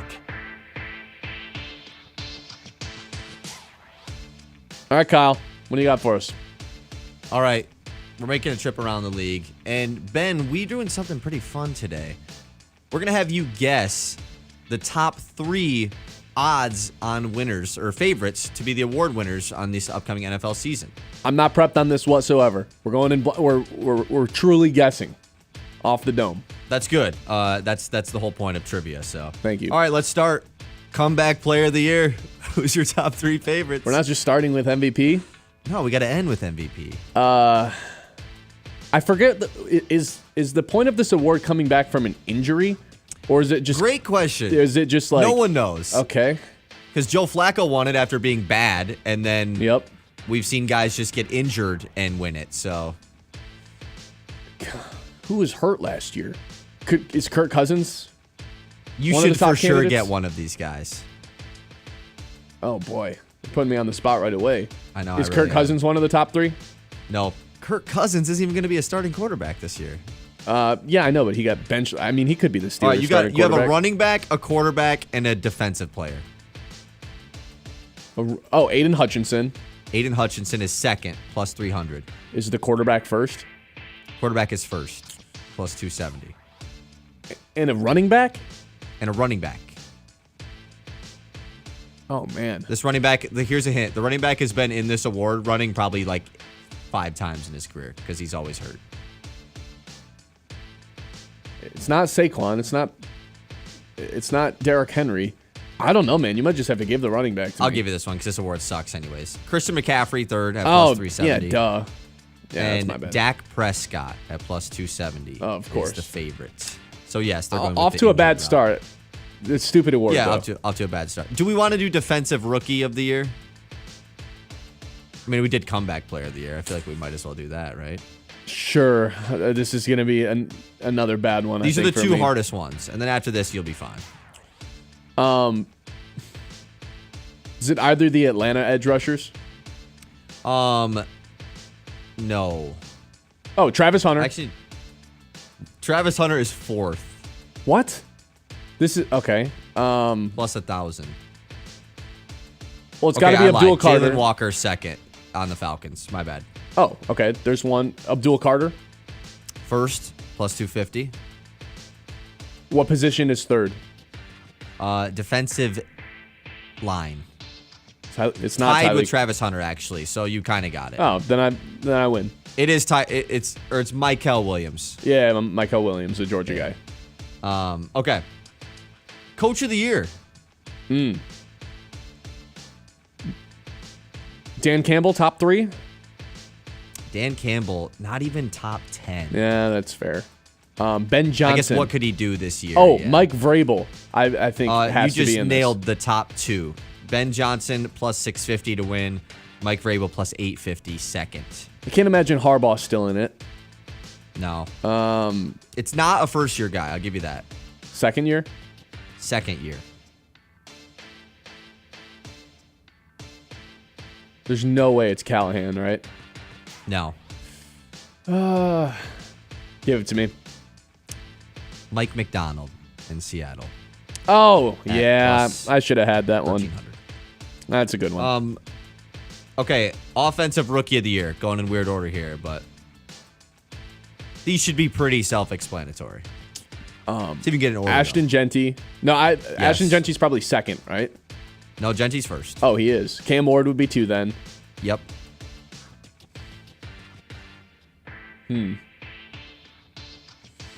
It's not Amari Hampton, is it? Oh, Travis Hunter. Travis Hunter. Yes. Travis Hunter. Jenny at plus 250, Ward plus 380, Travis Hunter plus 900. I know what ticket Ben will be placing. Yeah, I might bet on Travis Hunter to just win both. Can you parlay that? You probably, I don't see why you couldn't, right? I probably wouldn't do that, though. But I was just wondering if you could do it. Yeah, I'm sure you could. Might bet him to win All MVP, right. too. Why not? Wow. Offensive Player of the Year. Top 3. Who do you got? This is always a pretty fun award. Basically the best non-quarterback of the season is what this award has become. Jefferson's got to be in there. He is not. What? He's tied for 4th. Chase? Chase is second, plus 900. Saquon? Did he win it last year, or did Saquon win it last year? Saquon definitely won it last year. Yeah. Saquon back is in it first. again. Gibbs. Plus 550. Jameer Gibbs, third at plus 1,200. Hey, when you lead the league in touchdowns, you got to be top 3 in odds the next year. That's fair. Defensive Player of the Year. Myles Garrett. Second, plus 700. Aiden Hutchinson. Third, plus 900. Micah Parsons. First. Nailed it. Plus 650. Boom! That's a tough award because Watt's always in there, Crosby's always in there, and then there's some sleeper guys that are starting to hang out. Funny how Pat Surtain, who won it last year, plus 3,300, not even in the top 10. Yeah, but according to John Vicari, not an elite corner. Not Right, a superstar. Didn't know who that guy was. After winning Defense Player of the Year, not a superstar corner. All right, last up, MVP. I want you to guess the odds for these two. Okay. Mahomes, Allen, Lamar are just the top 3, right? They are the top 3, not in that order, though. Lamar favorite? They're all pretty tight. I'm going to say Lamar favored. Lamar 650, Mahomes 750, Josh Allen plus 900. Pretty close. Lamar plus 500, and then Allen and Mahomes both at plus 600. Ooh, and Joe Burrow's tied with him too, actually, at plus 600. At fourth? That's terrible value. Yeah, that's Joe really Burrow bad. Plus 600. Wait, who are some other, like, what can I get like CJ Stroud at? Go ahead and take that. CJ Stroud plus 2,500. Is he fifth? How many guys are in between? No, he's like who? You got Who comes Daniels, after Herbert, that? and Hurts all ahead of him. Oh, Daniels. Yeah, I don't think Hurts. Like Stroud has is a the shot same to value winning as it. Purdy. Oh, what? That to me is a Stroud good. is not winning. That's a MVP. good value bet then. For Stroud, you think he can win the MVP? If they can rip off like 12 wins, yeah. I mean, they've done that like the last 2 years. I also think Mahomes is just like your safest bet. He's going to win more of them at some point. Yeah, that's always been a thing. You just bet Mahomes win MVP every year. It will pay out by the end of your life. Who's the top Lion? Not that anyone on the Lions will win, but is it I mean, Jameer? obviously Jared Goff. Oh, really? Plus 3,100. I mean, obviously. I would have There guessed isn't Gibbs. a non-quarterback on this list until plus 5,000 Saquon Barkley. Yeah. Interesting. They don't have a Protector of the Year odds up on there? No, they don't have Protector of the Year. I know. They're going to have to name that award after Sewell in about a decade when he will. wins it every single year. New award. Yeah, so those are your award props for this year. All right. Anybody you like as far as sleeper picks right now? What'd you say Daniels was at for MVP? Plus 850. I like that. I like Gibbs, offensive player of the year, obviously. I like Hutchinson, defensive player of the year. If he can play 90% of what he was doing to start out last season, he'll be able to replicate those kind of numbers. Then, yeah, I like those odds too. Good story. What did you say Hutch was for comeback player of the year? Because if he has like double-digit sacks, I mean, come on. Hutchinson was second at behind Dak. Plus 300. Hasn't Dak already won this award? Good value. Has Dak already won a comeback player of the year? I think he's won the Walter Payton Man of the Year. You might getting it. You mean the most be getting it prestigious confused with award that. in the NFL? It is the most prestigious award. But I feel like you're right though. I think he has also won this award already. Hold on, I'm looking it up and then we'll take a break. It's a terrible award. No, Joe Burrow has won it. Joe Flacco has won it. Geno Smith. Joe Burrow has won it twice, actually. That's who I must be thinking of. He won it in 2021 and he won it in 2024. Wait, Okay, real DeMar quick. Hamlin never won this? No, Joe Flacco won it over DeMar Hamlin. How did DeMar Hamlin not win it? He should have been chalked in to win. They should name this award after him. He literally came back from dying and played. You're not wrong. That is the definition of comeback player of the year. You also should not be allowed to win this award twice. There's been 2 players that have won this award twice. You can't just keep getting yourself hurt to put a trophy on your shelf. This is the only trophy Joe Burrow's ever going to win. What's a worse award? Comeback player of the year or most improved player in the NBA? Comeback player of the year in the NFL because I don't understand who we're supposed to give it to. No, you want to know what the worst award is? Clutch player of the year in the NBA. I still don't even understand what that award is. It just the best player? Should it just go to Jokic? It's just the best guy in the clutch. It makes no sense. It makes no sense. All right, 989-837-6125. We've got some more Kerry Carpenter, Parker Meadows, Riley Green, Spencer Torkelson stuff to get to. We've still got our Tuesday Tower coming up at 10:45. A lot to get to still here on the Ben Bosscher Show. Look, it's that time of year. I know I'm starting to look for new places to move. I don't think I'm quite ready to buy a house, but if you are looking to move and become a first-time home buyer, I need you to meet Matt Smith of Modern Realty, redefining real estate with a fresh, modern approach. Whether you're buying, selling, or investing, Matt Smith delivers personalized service tailored to you. Cutting-edge marketing, local enterprise, and a commitment to making your real estate experience smooth and successful, because I know that it's a stressful thing to potentially get into. From cozy starter homes to luxury properties, they know how to find the perfect fit. Trust the team that combines innovation with the real-world know-how. That's Matt Smith, Modern Realty. Coming up next, more Kerry Carpenter, more Parker Meadows, and the Detroit Tigers. There it is. There's one. On the Ben Bosscher Show, 100.9 The Mitt. The Ben Bosscher Show, powered by the Forward Corporation on 100.9 The Mitt. Hey sports fans, heading up north? Whether you're gearing up for the big game, hosting friends, or winding down after a long day, Hops and Schnapps is your ultimate beverage destination. With one of the largest selections of beer, wine, and spirits in Michigan featuring over 1,000 options from around the globe, we're your beverage experts. Plus, our friendly team is here to help you find the perfect pick. Visit us in Standish, Grayling, and Gaylord today. Hops and Schnapps, raise your glass, raise your spirits. Hey everyone, Brad Tunney here with the Mitt. And I want to talk to you about my friends over at Maple Hill Nursery, one of the great local family-owned businesses in our region for over 40 years. Now, their specialty is in landscaping with expertise and high-quality trees, plants, and shrubs. They're also a full stocking dealer of Dairy Dew, and they've got polywood furniture. Now, I've got it all over my backyard. It's maintenance-free and long-lasting and comes in 18 different colors. Stop by Maple Hill Nursery, just 2.5 miles north of the Midland Mall on Eastman.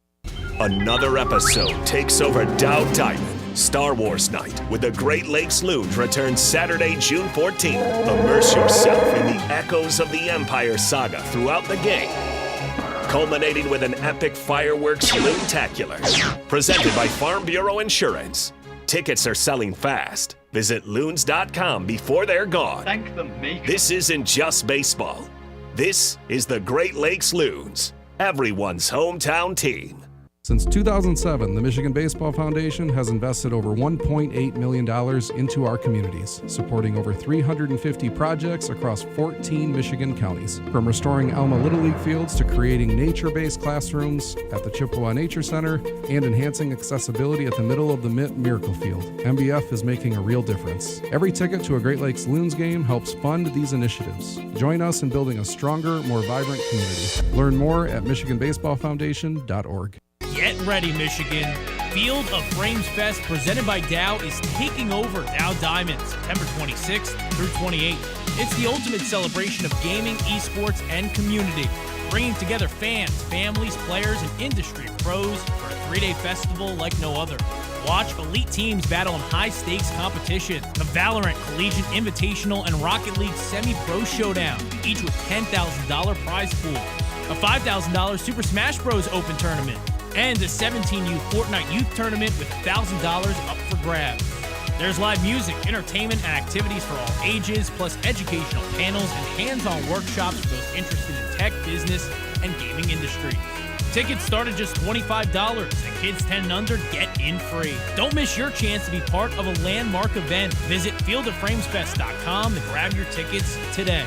Field of Frames. Experience the element of gaming. When it comes to a gun suicide attempt, all it takes is a moment. Heather and I had an argument just like any other couple. I was lost. I had snapped. I had a gun and I was going to take my own life. Heather helped me realize that there was still a life to live for the better of myself, my family. My weapon is now safely put away. A moment of crisis can happen to anyone. Store your guns, locked, unloaded, and away from ammo. Hear more safe stories at endfamilyfire.org. Brought to you by Brady and the Ad Council. The Ben Bosscher Show, powered by the Forward Corporation on 100.9 The Mitt. All right, welcome back in. Ben Bosscher Show, live on YouTube, live on Facebook, obviously live here on 100.9 The Mitt. Looking at the YouTube chat right now. Do you still have those MVP odds pulled up, Kyle? People want to know what. People want to know what. Well, if you don't worry about it. But I do.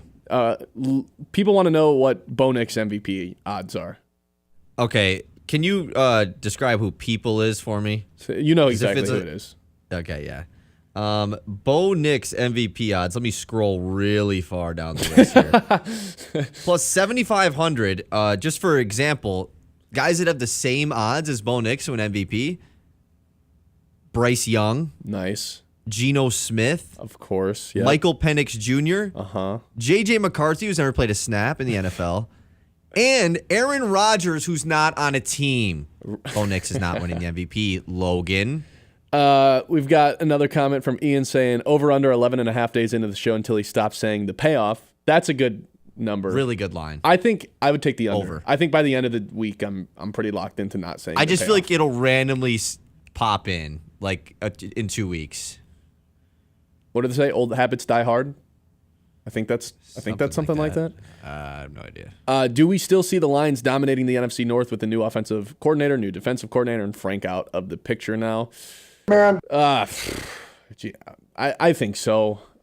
Maybe not as dominant as they were last year. Like I don't think even before the loss of Frank Ragnow, I didn't think there was any chance they were going 15-2 again, just based on the schedule. There's no way they go 5-1 in the division again. With two new coordinators, I'm more so worried about the offense at this point, and I would have said that before the Frank Ragnow thing. Not to say I don't believe in Johnny Morton to develop an offense, because he was part of the offense, the crew that developed the offense in the first place in 2022 before he went to Denver to go work for Sean Payton. The problematic part for me is being a play caller, knowing when to pull what levers and when to press what buttons. It's like Kyle's in there as a producer doing a perfect job knowing when to press every button. I don't know if Johnny Morton knows how to do that. You can develop a game plan all you want. Right. You can have all the plays and come up with a ton of creative stuff. The problem is, on a 3rd and 2, can you keep a defense guessing? On a 3rd and 7, can you catch a defense off guard and hit them with something that they don't expect? Because that is what Ben Johnson was so good at. Ben Johnson was elite, a defensive coordinator, having no idea what was about to come. 3rd and 7, 3rd and 12 even. They'll run a draw to Jameer. They'll drop something, a hook and ladder. If it becomes predictable on 3rd and 2s and 3rd and shorts, that's when I think the Lions are going to run into some issues. And especially considering no Frank Ragnow, I do think there's reason to believe. I still am going to pick them to win the NFC North, but I don't think they'll dominate as much. Right. And I think the offense is going to take a slight step back. Especially with the division also just looking like it's going to be better. I know it's the Bears' year every year, but like it seems like they should be improved this season. It'd be tough to get worse. But the Vikings, there's no way they're as good. So I don't know. I don't think the Lions going 5-1 in the division is out of the question this year. Well, they're going to sweep Green Bay. Of course. I don't even think they're going to split with Minnesota because that happens every year. Every year. Yeah. No, we swept them last year. Yeah, I think Minnesota Lions just are going plays them so tough, in the man. division, dude. I'm all in on that. The problem I have with Minnesota is they still have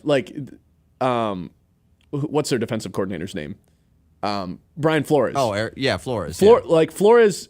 I think the reason the Lions had so much success against the Vikings, Ben Johnson had that guy's number. They averaged 33 points against the Vikings when those two guys went toe-to-toe. Now they don't have Ben Johnson. So Brian Flores and his ability to scheme up and develop plays and have an unpredictable style of blitzing, I think is more of a factor now with Johnny Morton at the helm calling plays. Why do you than think Ben there's Johnson. so much doubt in Johnny Morton coming into the season? It's not doubt. It's he's not going to be Ben Johnson. But it almost seems like he's already being okay, he's just this offense is going to be worse without Ben Johnson because John Morton's here. Should we at least have some hope? Do you think it's going to be better? It's not going to be better. They were the best offense. It's still the same guys, though. That's the part where why is no one taking that perspective? It seems like everybody's just out on Johnny Morton already. The problem is because he's not Ben Johnson. The bar is so high, though. They were the top 10 scoring team ever. They were the best scoring team since the 2018 same Chiefs. exact dudes. Except Frank Ragnow, except Kevin Zeitler, the bread and butter of the team. That's Prior the part. To yesterday, it was nearly the same. Again, it's not I think they're going to be bad on offense. It's just the play calling and knowing when to press what button, I think, is what the Lions are going to struggle with at some point during this year. At some point, I think the Lions' tendencies are going to get put on film, and that 3-week stretch in the middle of the season when you got to play the Vikings, the Eagles, and the Commanders back to back to back, I think the Lions, are going to hit a tough patch at some point in the season, and they're going to have to not redesign the offense, but look themselves in the mirror and say, hey, we got to get better at this. I fully expect at some point there to be a midseason lull, which we haven't seen yet under Dan Campbell. Once they turn things around in 2022, schedule too. It's brutal, man. I've never seen a schedule like this. I don't understand how the Giants statistically or whatever have a harder schedule than this after they finished with one of the worst records in the NFL last season. How is it possible that anyone has a record or a schedule as tough as the Lions do, dude? Yeah, just it's ridiculous. As the divisions they're playing, I guess. But look at the Lions, quarterbacks the Lions play. Yeah, all the top teams that they have to play. Even it's just their schedule is. I mean, there is with an extra preseason game too, which is, I'm not going to sit here and freak out about it, but that's a factor. Not that anyone should be playing in that game, but they got to start everything earlier. That's why they cut one of the off-season workout plans. Right. It's like Baltimore on the road, Joe Burrow on the road, win. Kansas City. Dude, I can't wait. On Joe Burrow, I can't wait for the people that are listening, like the new audience we've gotten with the new show, to understand my despised hatred of Joe Burrow. Yeah. Yeah, you can use that Why word is that? too. I mean, Joe Burrow he's pretty good. Yeah, that's it. He's pretty good. He's like, who's better, he's Joe Matt Burrow Stafford. or Jared Goff? Joe Burrow. Who would you rather have on the Lions? Joe Burrow. Okay. I just can't stand when people are throwing him into like he's elite. He's one like of the best quarterbacks in the league for MVP with Mahomes and Josh Allen. Get out of here, man. He has less fourth quarter comebacks than Daniel Jones all time. Daniel Jones has more fourth quarter comebacks than Joe Super Burrow. Bowl, Daniel Jones. That's true, but Joe Burrow's also living off those 3 games for the rest of his career. What still got to the Super Bowl? They get off to a horrendous start every single year, and then he complains that hey, we got to get our guys back, and then once they pay his receivers, he complains that there's no help on the offensive line. It's like, yep, dude, because you're getting paid a boatload of money, and both of your receivers are, and we don't have any room to pay anybody on the defense either. And he's going to sit there and complain about that. Then he's going to sit there and complain about, oh, we got to go to Baltimore on 3rd consecutive year on primetime. Maybe because you keep losing the division. Maybe you'd get a home game if you kept winning the division and not getting off to horrendous starts. It's a tough division, dude. You get into all these shootouts and you blame the defense. Oh, it's not my fault. I'm playing the best ball of my career. Really? Oh, then come out on top in some of these games, Joe. I just think it's a little ironic for a Lions fan to be talking crap about a guy that's made a Super Bowl. I'm not a big Joe Burrow guy, I guess is where I'm at the end of the day. It's fair. All right. Well, I wanted to talk a little bit more about Kerry Carpenter, but we got sidetracked. That's okay. We'll do that later on in the 11 o'clock hour. But next, I want to do our new tradition. It's the Tuesday Tower here on the Ben Bosscher Show, 100.9 The Mitt. The Ben Bosscher Show, powered by the Forward Corporation on 100.9 The Mitt. It's time to remember that. With Kyle Sandell. Presented by Matt Larson, Farm Bureau agent located downtown Midland. Well, Frank Ragnow has pulled off the very unexpected move to retire at the young age of 29. The 4-time Pro Bowl center of the Detroit Lions is ending his career after there was speculation about a contract dispute. No, it was simply because Ragnow was just tired of the injuries and ready to get his fishing career continued. Nonetheless, this Lions offensive line unit that was widely considered as a top 5, top 3, and debatable best offensive line in the NFL has now lost its second best member. And when you take a wide zoom out of the Lions offensive line, you have Penei Sewell, the best offensive lineman in the entire NFL. No unit with him on it's ever going to be bad. But outside of that, you have an aging Taylor Decker opposite of him at left tackle who definitely declined last season. Graham Glasgow, who looked poor by the end of last season. And then 3 young guys in Christian Mahogany, who was fine in his reps as a rookie. Tate Ratledge, who they took in the 2nd round. And Miles Frazier, who they took late in the draft. So right now, this Lions offensive line not only has taken a major step back, but how great of a unit really is this going to be in 2025? Is this a spot that Lions fans should be worried about headed into the season? Safe to say, Johnny Morton's got his work cut out for him in year 1 as the Lions offensive coordinator. Remember that. Presented by Matt Larson, Farm Bureau agent located downtown Midland. Tired of floors that snore? Walls that whisper, meh. Premier Tile in Midland is here to spice things up one tile at a time. They've got backsplash that'll make your pasta jealous. What? Shower walls that'll actually sing in the morning. And floors so fabulous, you'll consider eating dinner off them. Stylish, affordable, slightly obsessed with grout. Visit Premier Tile, located between Stark and Sturgeon, right off US 10, or at PremierTileStone.com. At Aird & Garcia Insurance Group, they understand not everyone's insurance needs are the same. That's why they're dedicated to working with our clients to provide an insurance plan that's specific to you. Whether you need life, home, auto, business, and farm, with their team's extensive knowledge and over 100 years combined experience, you can guarantee they work hard to put you in the best insurance position. The experience matters. Aird & Garcia Insurance Group, Farm Bureau Insurance. It's July, it's hot, and Bounce & Bites is bringing the splash. Every bounce house, slide, and inflatable at our event will be soaked and ready for action. Water slides, splash zones, and giant slip and slides. Bring your swimsuits, towels, and sunscreen. We'll have the food trucks, the music, and a whole lot of good vibes. It's free to attend, and every dollar raised helps local kids get involved in sports, music, and more through the Moody Foundation. Join us Sunday, July 20th in Midland. Details at bounceandbites.com. The word bounce, the letter N, the word bites.com. The Moody Foundation, making a splash for a great cause. Celebrate Father's Day at Dow Diamond Sunday, June 15th. It starts with the Play Ball Weekend Kids Clinic presented by Central Michigan University. Make sure they're pre-registered at loons.com. After the game, step on the field for a special Father's Day catch, a memory that will last a lifetime. There's something for the whole family this Father's Day. This isn't just baseball. This is the Great Lakes Loons, everyone's hometown team. Since 2007, the Michigan Baseball Foundation has invested over $1.8 million into our communities, supporting over 350 projects across 14 Michigan counties. From restoring Alma Little League fields to creating nature-based classrooms at the Chippewa Nature Center and enhancing accessibility at the middle of the Mitt Miracle Field, MBF is making a real difference. Every ticket to a Great Lakes Loons game helps fund these initiatives. Join us in building a stronger, more vibrant community. Learn more at MichiganBaseballFoundation.org. Have you noticed bad behavior has become normalized at interscholastic athletic events? Some fans seem angry. They lack civility toward one another. Some even get aggressive and unruly. Time out! What is going on? This has to stop. Let's not forget, school sports aren't just about winning. And they're definitely not an excuse to take your frustrations out on the official or the opponent.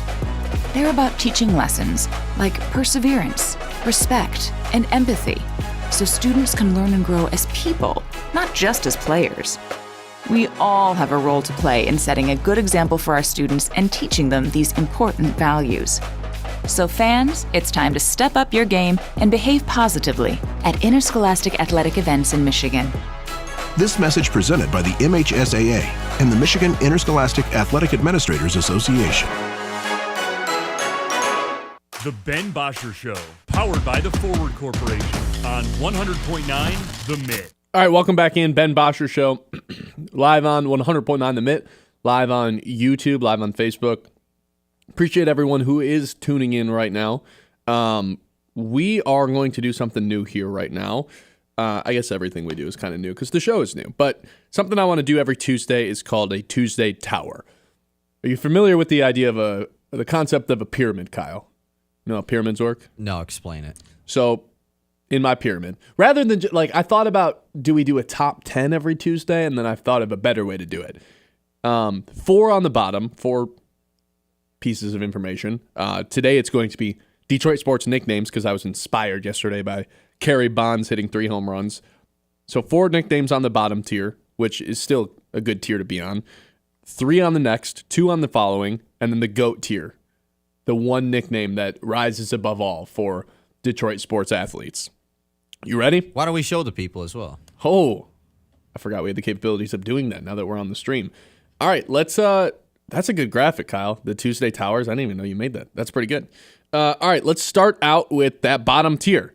The 4 I have on the bottom tier, which are still really good nicknames. It would be Miguel Cabrera, who goes by Miggy. Iconic, short, simple, sweet. I have Cy Scoobs on that list as well. Straight to the point. Kerry Bonds, I think, has just gone from meme to absolutely iconic. And Big Ben Wallace, because how could I not include Big Ben Wallace into this? The next tier, the Russian 5, forever iconic. Mr. Hockey, I got both of the Misters in here. Mr. Hockey and Gordie Howe, and Al Kaline, Mr. Tiger. And then the next tier, I have the Sun God, the Bad Boys, after obviously the back-to-back title-winning Pistons, the Sun God, Amon-Ra St. Brown.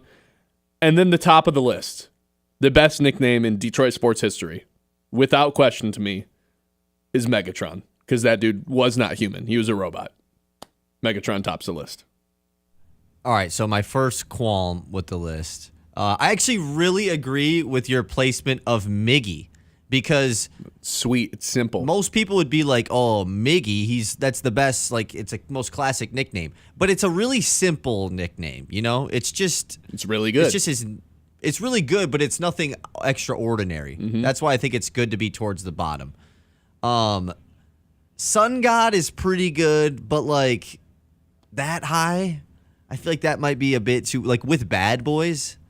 I don't know if it's quite on Bad Boys tier. The Sun God? I feel like we need to start calling him the Sun God even more. Because for him to, like, I don't know. Like Mr. Hockey? You are Mr. Hockey. Imagine if someone was called Mr. Hockey Football should be on in the NFL today. You think Mr. Hockey should be on tier 2? Yes. Okay. Maybe we'll readjust Sun God it. Move down. Bad Boys, are you okay with being up there too? Yeah, Bad Boys has a case to be top because it's the unit. Like that's such a cool nickname. Nothing tops Megatron. Nothing tops Megatron. Megatron. I'm with you. The fact that, I don't even know what else could top Megatron. It's just such a good nickname for him because he was a robot he was a cyborg. He didn't make any sense. He's the kind of guy who, like, once a week, his highlights will just pop up on my reels or whatever I'm scrolling on, and I will take the opportunity to watch a full 2-minute highlight tape every single time. I'll never pass up the opportunity to watch that guy's 2-minute mixtape. It's unbelievable. It doesn't make any sense. Does anyone currently in the NFL have a better nickname than that? Than Megatron? Because Jay Jettas is good, but I don't think it's Megatron good. No, because that's just a nickname with his name. Like that's not when it's an actual something that isn't just based off your name. That's what makes it an elite nickname. I don't think there's a ton of good ones right now. The NBA is better with the nicknames. Best NFL nicknames. Are they? 2025. I feel like nicknames in general. Ooh, this would have been good for the stock exchange. I'm selling my stock on nicknames. There's no good nicknames. That's isn't not good, true. There isn't clever ones, dude. There used to be so much better. Okay, I got the list. Current nicknames. Sauce Gardner's pretty good, but I feel like he just kind of goes by that at this point. That just is his name. Yeah. King Henry is really good, but not Megatron good. Pretty good. The Cheetah's good. Cheetah's good, yes. Yeah, Scary Terry's pretty good. I don't think anything tops Megatron though. The Megatron nickname has to top the list. But I started thinking about it yesterday because the Kerry Bonds thing has gone from like a joke and a meme to this is real? Truly that is his name. I see cutouts of his face on Barry Bonds' body all the time now. Because if you nobody was Barry Bonds, but this guy rakes against right-handed pitching. Rakes. And I'm obviously not breaking news when I say that, but I think it's earned a spot and it's got just the right ring to it to where it has to be on a pyramid if we were to do a pyramid, which is what we're doing. Yeah, I love Kerry Bonds. I will say though, major Detroit nickname was snubbed from this list. I don't know what you're taking off, so I want to make that real, but where is Sonic and Knuckles that was introduced to us last year, the year before? Elite nickname, like super good, very creative. Not gonna lie, I have a T-shirt of the Sonic and Knuckles. Kind of forgot about it. Definitely would be on this list. Yeah, probably takes Big Ben off. If not, takes Big Ben off and then moves even higher up the list. Yeah, I mean Big Ben is just like it's iconic. It's been used by a lot of people. Yeah, but did Ben Wallace have his nickname before Ben Roethlisberger? He had to have, right? Probably, but if you went up to someone, if you went up to 100 people, 100 sports fans, and said Big Ben, they all are associating it with Ben Roethlisberger. Whereas Sonic and you're Knuckles, probably right. Or every other of these nicknames, they're specific to that person. I'm gonna adjust it. I'm gonna take Big Ben off the pyramid, off the tower, and I have to put on Sonic and Knuckles. I feel like. Yeah. Because it's too good. They still got some work to do to make up for it, and I also kind of feel like there's a world where it just kind of becomes the Sonic show here pretty soon, rather than Sonic and Knuckles, even if and it we was already just kind of Sonic, saw that. Yeah, it's like good. I think that was like it's just a good and all the edits that people make with them, super creative. I found myself in a Jahmyr Gibbs edit yesterday. That was pretty cool. That's big time. It was when I was making an edit. When I was clowning the pick to take a running back that early. Which was, I mean, like, I still kind of, obviously it was the wrong take to have, but at the same time, it's like, what do you want me to say? Oh, awesome. Sick, a running back. we already have DeAndre Swift. And then obviously they moved on from him. But that's an iconic one. That'll go down as one of the, obviously, the best Brad Holmes moves of all time to have the balls to do it and go against the grain and take a running back there early on. Is there anything else I'm forgetting? Should I ask the chat? Chat, is there any other nicknames I'm forgetting? What are we missing, chat? I think Sonic Knuckles is the big one. I could be forgetting a more old one, but I mean, you got Mr. Hockey, Mr. Tiger. Those are two pretty big staples from years ago. Yeah, I had to work in a couple teams too, like the Russian Five and the Bad Boys, because I think that Bad Boys has to be at least two. Maybe I am overrating the Sun God nickname a little bit. Logan in the chat says no Magic Man is criminal. I feel like the Magic thing just kind of belongs to Magic Johnson. Yeah, that's what I'm saying. The nicknames have to be specific to that person or team. Like Bad Boys. Yeah, like there's no question Megatron. about who you're talking about when you say the Bad Boys or Megatron. But to your point, the Big Ben one probably has to get taken off for me then, if that's the case, if that's how we're going to judge Yeah, him. that's I agree with you. All right, that's the Tuesday Tower. We still have another hour. We've still got the 11 o'clock hour, and I want to start circling back to the Parker Meadows conversation we had a little bit earlier. I want to start circling back to the Kerry Bonds conversation that sparked this, and of course, the Lions and their struggles without Frank Ragnow. What's that going to look like? It's all coming up here. Hour number 3, Ben Bosscher Show, 100.9 The Mitt. The Ben Bosscher Show, powered by the Forward Corporation on 100.9 The Mitt. I'm Sarah Stockford, host of 100.9 The Mitt Success Suite, a podcast highlighting the most inspiring female leaders across the Great Lakes Bay region. This month, we spoke with Lisa Tarkington, Executive Director of LEAD, formerly known as Self Love Beauty. The year 2020, it was April, it was the month after like the big shutdown. I called my mom and I was like, what am I doing? I have no money. Yeah, like I have no 401k right now. Like I have, I'm just making it, just getting by at this point, and the world just shut down. And she asked me, do you really want this? And I was like, I want nothing more than to see this succeed. She was like, then you'll figure it out. And I did. I don't know how I did sometimes, right? But I did. And I think that comes back to discipline, never giving up on myself. Listen to the full interview with Lisa on YouTube at 100.9 The Mitt. Subscribe and hit the notification button to be alerted when new episodes drop. That's Success Suite with Sarah Stockford.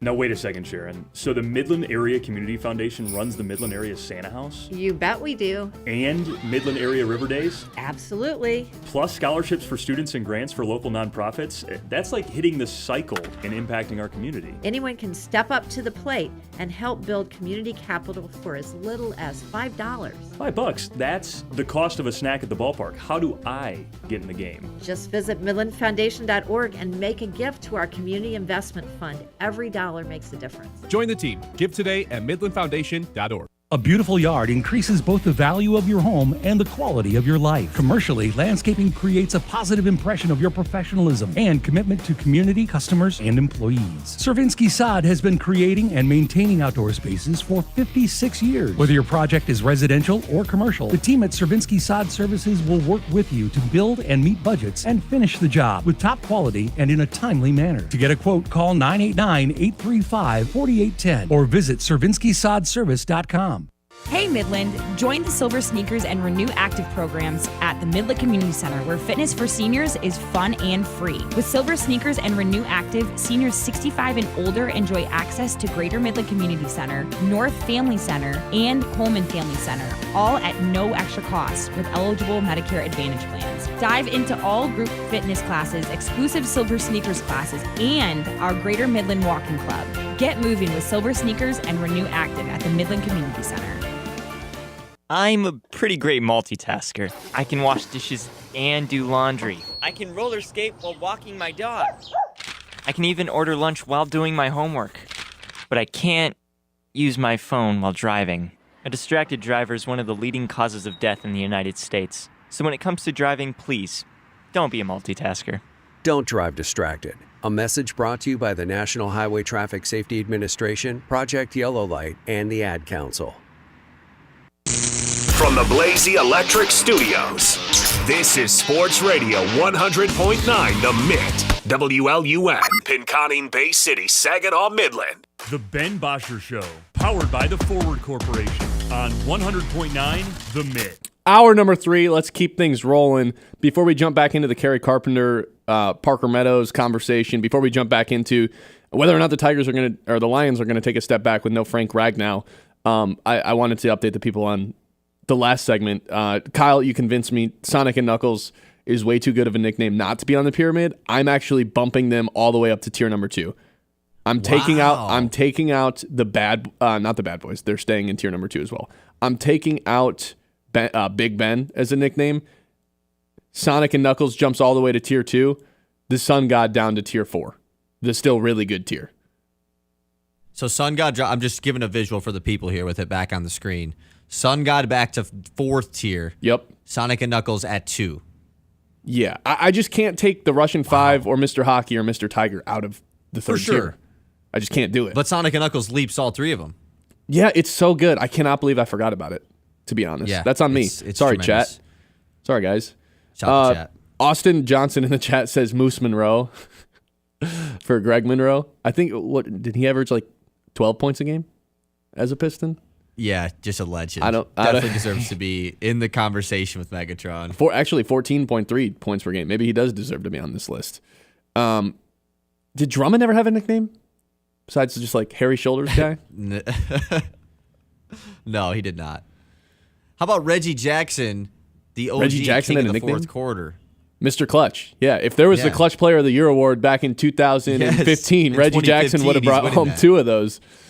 Okay, let's switch gears. That was good. We'll get that graphic posted at some point. Wait. We've got one more text coming in too. Senior Smoke from Tigers back on the 84 team. A Sonor Smoke for Lopez. Sonor. Huh. That's pretty good. Yeah, it is pretty good. Okay. Let's revert back to something we were chatting about earlier on. I don't think I ever said the word chat in the 2 years we did the payoff, and now I just keep saying it because it's in my head that we have a live chat going on YouTube. And now it's just funny. It's is like funny. A meme to say chat. Yeah. But then it's funny, but then I'm like, oh, for the people just listening in their car, they might have no idea what I'm talking about. That's okay. You guys can text in too. 989-837-6125. We got another one that says Waymo. Ooh, I'm a big Waymo fan, but it goes against my take of it's just a nickname off the real name. That's fair. Waymo's a little different. I feel like Waymo... Yeah, because JMO is the real nickname, and then Waymo's a play on the play. Yeah. Still a little bit of work for Waymo to do before he jumps on this. It's not better than Sun God. No chance. No. Okay. I started to wonder this too. We haven't talked about this yet. I mean, we've talked about the Frank Ragnow situation a ton. And how we are a little bit worried that the Lions offensive line and offense in general is going to take a step back with losing 2 Pro Bowl caliber offensive linemen in the middle and also getting a new offensive coordinator. But one thing that I thought of earlier was, why is it that so many Lions, specifically with this team, end up retiring so early? And we've talked about Megatron already, the best nickname in Detroit sports. Retired at 30 years old, was a Pro Bowler the year prior, had 1,200 yards and 9 touchdowns. Barry Sanders, bye-bye Barry, 31 years old, was second team All-Pro with 1,500 yards the year before. And then Frank Ragnow is the most recent guy to join this list. At 29 years old, so the youngest of those 3, a Pro Bowler, the team All-Pro last season as well. We talked about the consistency. He's only allowed 6 sacks in his past 6 seasons, 7-year career with the Lions, drafted in 2018 as a first-round pick. The Lions just have this history of guys retiring way earlier than their potential obviously was. And all 3 of these situations are a little bit different. Frank Ragnow's probably the most similar to Megatron. And obviously Frank Ragnow, there was a stretch where you probably could call him the best center in the league, but Megatron is obviously one of the best wide receivers ever, built in a lab. But both of them kind of retired for the same reason. They just couldn't take the wear and tear on their body anymore. Frank Ragnow's dealt with a pec tear, calf injuries, played with a fractured throat, which I didn't even know was possible, has played through back injuries. It's just been week after week after season for him where the injuries just stack up upon each other, and he still barely missed any time. as a Detroit Lion. Remember, he tore his pec early on in the year and missed 1 week. Like, he's that type of warrior, and I think you listen to any of the coaching staff and any of his peers on that offensive line talk about Frank Ragnow. They're very open and will be very quick to tell you how much of a warrior he is. Megatron obviously just kind of dealt with chronic pain for a long time. Being that big of a receiver, I mean, the DBs and linebackers used to give him everything they had in order to try to get him down, and to take those types of hits over and over and over again caused him to retire a little bit early. The difference with the Frank Ragnow situation compared to the Megatron and Barry Sanders situation is Frank Ragnow could, if he played again, has a chance to win a Super Bowl. Megatron and Barry Sanders at the end did not. The Lions went 5-11 the year before Barry Sanders retired. Similar deal with Megatron, hung it up early, partially because the Lions just weren't setting him up to succeed and didn't enjoy football as much anymore. Obviously, based on Frank Ragnow's comments on Instagram, didn't want to do this, was kind of left with no decision, but his body was kind of giving out on him, and now he joins the list of Lions that have hung it up early here. It's just frustrating, and there's no one to blame for this. I guess you could blame the Lions organization back in the 90s for the Barry Sanders retirement. There's certainly blame to go around for the Megatron situation and how that was handled after he retired. But there's no one to blame for this Frank Ragnow situation. It's just really unfortunate timing. The reporting on it was kind of goofy as well. But nonetheless, the Lions do have a history of this happening, and Frank Ragnow is just the most recent guy to join the list. I think that goes to show, too, how serious this Frank Ragnow situation is as far as his health goes, with the fact that they could have won a Super Bowl, right? That they are still one of the better teams in the NFC. He's still really good. That's just the part that really goes to show that, man, he must be going through it. He must really believe that his time is done. He doesn't want to go out sad or anything like that. But it's super unfortunate because of the way that this is so much different than those other two guys. Megatron left on bad terms, and it took a lot of years for the Lions to rebuild that relationship with him. Barry Sanders similarly, but obviously has a good relationship with the Lions. But those guys are at the top of their game, and same with Frank Ragnow. Do you think it's an injury thing, a Lions thing, or they just want to go out on top? It could be all three. It sucks. They're all unique circumstances individually, the Megatron, Barry Sanders, Frank Ragnow thing. But I think they all kind of go back to the same principle of just can't do it anymore. It's too much wear and tear on the body. Obviously, football's a pretty violent sport. That goes without saying, and especially for the Bubs up front and on the offensive line. If Frank Ragnow could have played this season, he would have. But between the toe stuff, the pec injuries, I don't think he was given a choice. Obviously, there's always a choice whether he wants to suit up. But if he's not out there, it's because he physically can't be out there. That's the one thing we've learned about Frank Ragnow over the years. So the fact that he's hanging it up now tells me he tried to rehab this offseason and get his back better, get this toe thing better that is inoperable on. And he couldn't come to it. I don't think they planned on him retiring. I don't think he planned on retiring. And again, I don't know Frank Ragnow by any means, but if I had to guess, throughout the course of the offseason, it just got worse and worse before it got better, and it got to the point where he decided this isn't worth it anymore to put my body through hell for 18 weeks plus throughout the NFL season. And the fact that the Lions are so close to a ring and he still decided to hang it up, yeah, to your point, I think that does show how insane all these injuries have been for Ragnow, stacked up on top of each other throughout the years. You know how in Sleeper, or maybe it's a different website, they highlight what part of your body's injured. If you have a concussion, they'll make your head red. If you have an arm injury, they'll make your arm yellow, depending on the severity of it. I remember looking at it at the end of the 23 season. I forget, I'm drawing a blank on what website uses that graphic. But Frank Ragnow was just colored from head to toe. It's yeah, he's dealt with some neck stuff. He's dealt with some back stuff.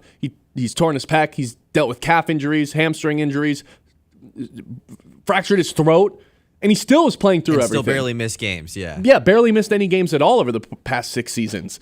That guy was a warrior, man, and he backed it up too. It wasn't just that he was playing at an elite level. A top 10 ranked PFF offensive lineman for 6 consecutive years. The only year he wasn't was as a rookie. And he's only allowed 6 sacks over the past 6 seasons. To lose a guy like that, especially the guy who's the captain, he's not an actual captain, but for the leader of your offensive line, the Lions are going to take a step back. They already were probably going to with the loss of Kevin Zeitler. And now you're relying on a rookie in Tate Ratledge to step in and fill some pretty big shoes and take command of the offensive line and be the one operating the ship. Yes, Penei Sewell on the right side is a one-man wrecking crew.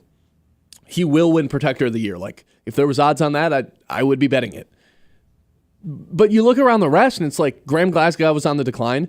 Taylor Decker probably has already peaked as an NFL left tackle.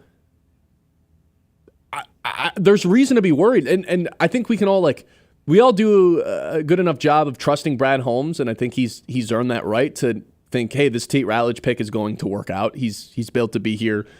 He's a Detroit Lions culture guy, has all the athleticism in the world, but at the end of the day, he's a rookie. We don't know if he's going to be good or not. We hope so, but there's reason to be concerned.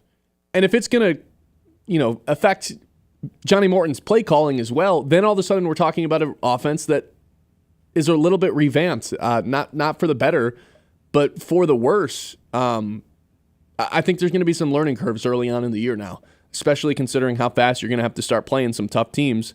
I was going to say the learning curve can't take very long with the way their schedule looks. Yeah, not spring training, but preseason is going to be really important for the offensive line.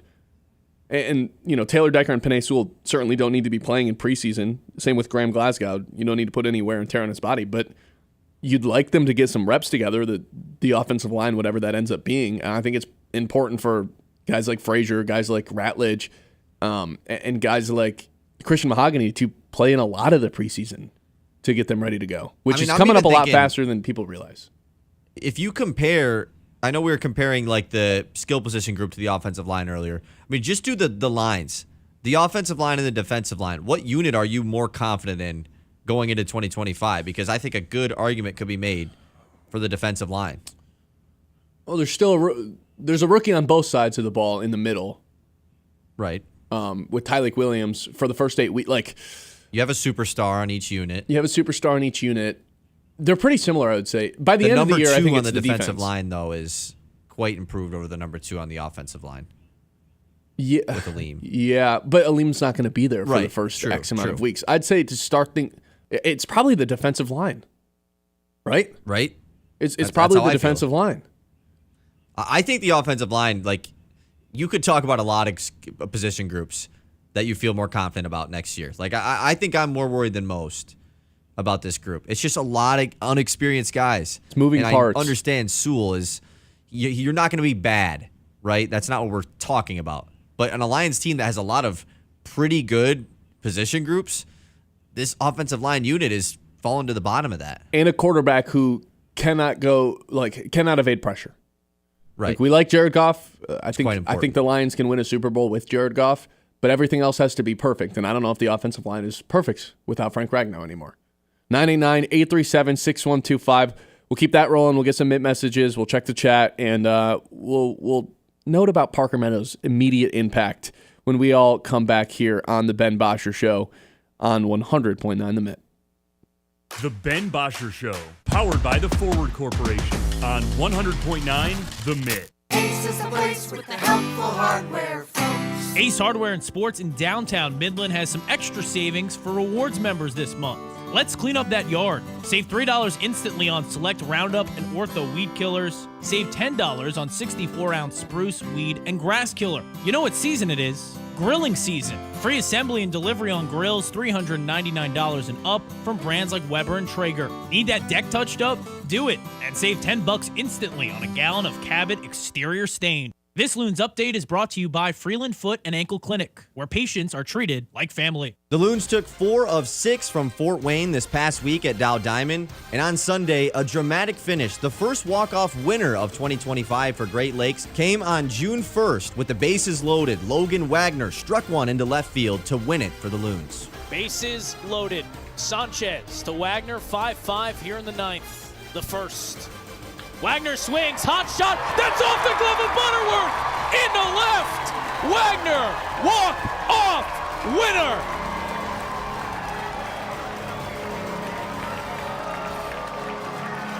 They finally mob him in shallow center field.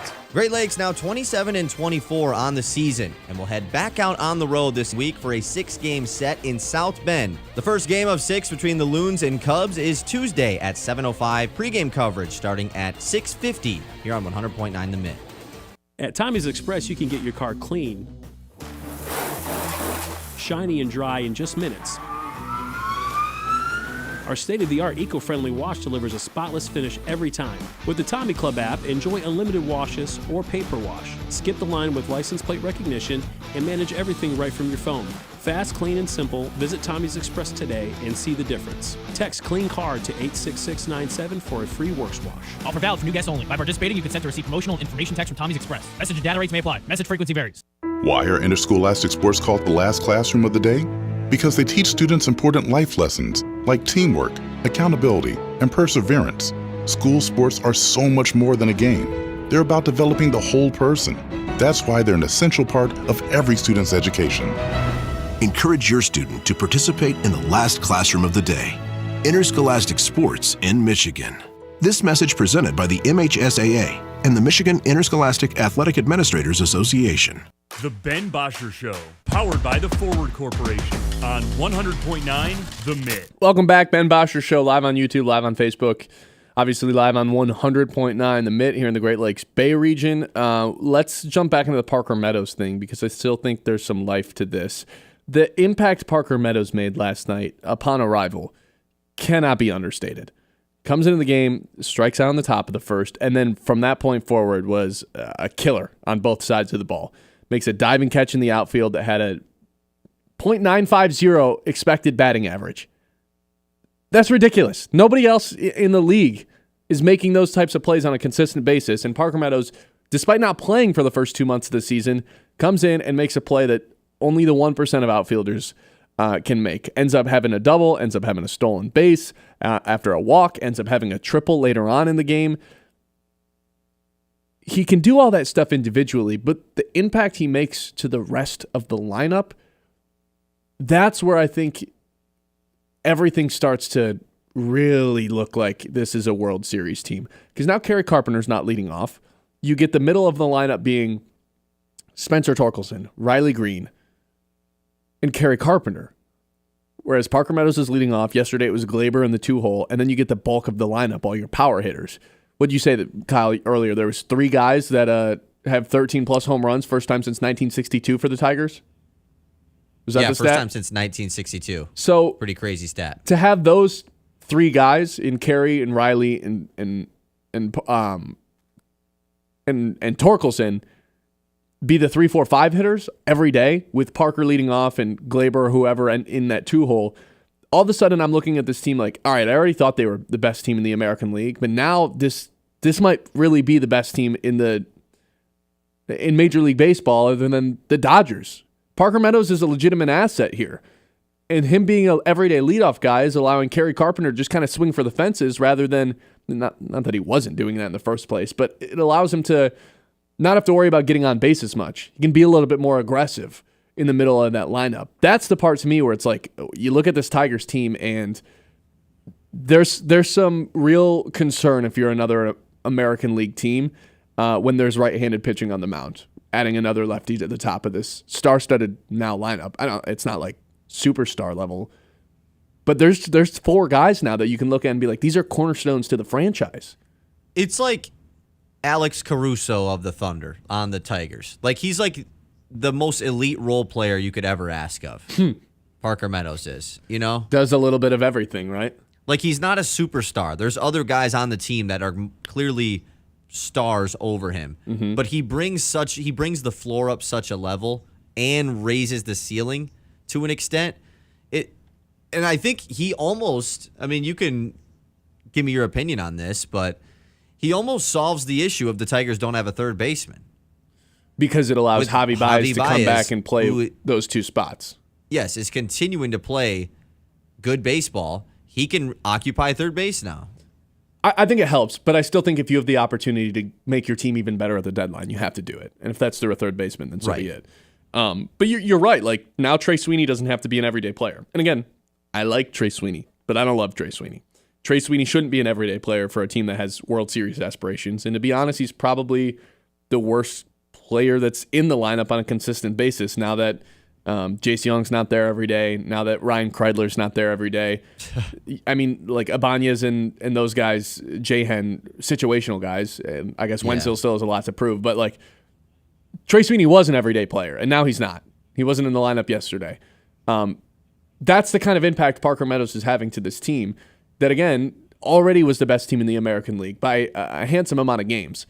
And now you look at it, it's like they got even better, which is almost hard to believe at this point. Looking at the YouTube chat, Meadows coming back is going to be huge. Who would have thought going into the year the Tigers would have the most promise out of all of the Detroit sports? With Ragnow gone, the Lions are in trouble.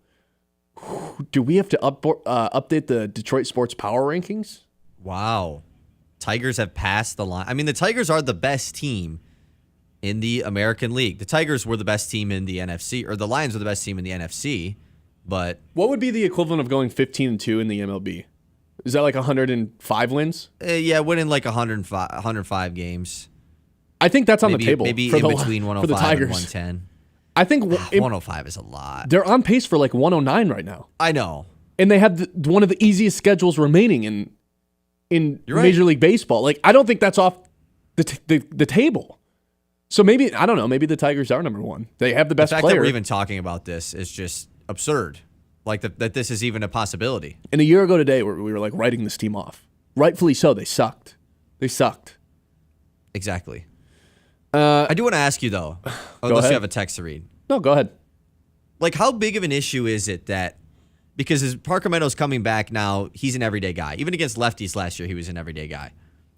How big of an issue is it, though, that one of Torkelson, Keith, or Glaber will be out of the lineup every day, unless they still want to not play Carpenter against lefties? Because Carp as a DH is just a play, and maybe Wenzel doesn't play every day, so Carp will still get some right field. But Zach McKinstry still has to play. They're not just going to bench him, so he'll be out in right field when Wenzel's not. I think to have the pieces on the bench is not a bad thing, and I don't want the Tigers and AJ Hinch to feel pressured to be playing Colt Keith every single day just because they paid him. They should be treating him like any other player on the team. It's still bananas to me to this day that Colt Keith got paid before a Riley Green and before a Spencer Torkelson. I'd love to know what they saw in Colt Keith to be like, yep, let's lock this guy up. And they didn't do that for Riley Green and I'm Torkelson. just thinking it's because it was after those guys. They might have regretted not getting that done early, so they wanted to do it with Colt. That's fine. Like, I understand that mindset. But what was it about Colt that they were like, let's do it? Because another guy who's like, yeah, he's been good. He's improved this year. He's improved. I just don't want to... I don't want there to be internal pressure like, oh, he has to play every day because they paid him. If he's not one of the 9 best guys, then don't play him. He's not the best second baseman on the team. Gleyber Torres is. No, Glaber should be playing every day. Yes. Like, pretty straightforward to me. And he'll get some run at DH, but not the days Kerry Carpenter's not in the outfield. Kerry should be in the lineup every day. And again, absolutely. Hinch is smart enough to be thinking about the 7th, 8th, and 9th inning rather than the first. So if he's not...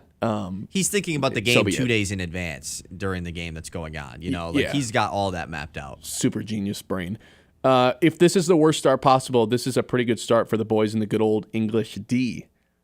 This is by far not the worst start possible. Yeah, I mean, this is probably the best start possible. I thought it was going to be the worst start possible with no Parker and with no Matt Vierling, and they still have managed to get to 40 wins before anybody else, the same way they got to 30 wins before anybody else, the same way they got to 20 wins before anybody else. They hit the ground sprinting, and they have not looked back, and it has been amazing.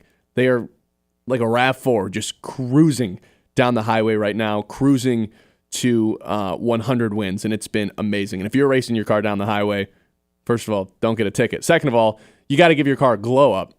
The glow up it deserves, and you can go to Tommy's Express Car Wash in order to do so. Fast, friendly, good at cleaning. Roll it in dirty, roll out sparkling. It is that easy. High-tech wash tunnels, eco-friendly soaps, and a ride that looks showroom fresh in just a few minutes. Sign up for their unlimited club and wash as often as you want because clean cars just drive better. No appointments, no nonsense, just clean, quick, and kind of addictive. Tommy's Express Car Wash, because your car called and it is begging for this. Locations in Midland, Saginaw, and Flint. We'll hit the news when we come back, and we'll keep talking about this offensive line, whether or not that is still the engine of this team. Is it still the strength? Is it still the Lions' bread and butter? Or is it the skill position players? Is it the defense? That's all coming up here. Ben Bosscher Show, hour number 3 on 100.9 The Mitt. The Ben Bosscher Show, powered by the Forward Corporation on 100.9 The Mitt. Hey, sports fans, heading up north? Whether you're gearing up for the big game, hosting friends, or winding down after a long day, Hops and Schnapps is your ultimate beverage destination. With one of the largest selections of beer, wine, and spirits in Michigan, featuring over 1,000 options from around the globe, we're your beverage experts. Plus, our friendly team is here to help you find the perfect pick. Visit us in Standish, Grayling, and Gaylord today. Hops and Schnapps, raise your glass, raise your spirits. Suit up, Sea Captain. At Dive and Glide in Midland, we've got all the gear you need to make a splash. Flippers that fit like a glove, masks that show you the underwater magic, and tanks ready to fuel your next adventure. Whether you're snorkeling the local lakes or dreaming of ocean depths, Dive and Glide has your back and your fins. Find us on Cambridge Street or swim over to diveandglideinc.com. Dive and Glide, making waves one splash at a time so you can dive deeper than ever before.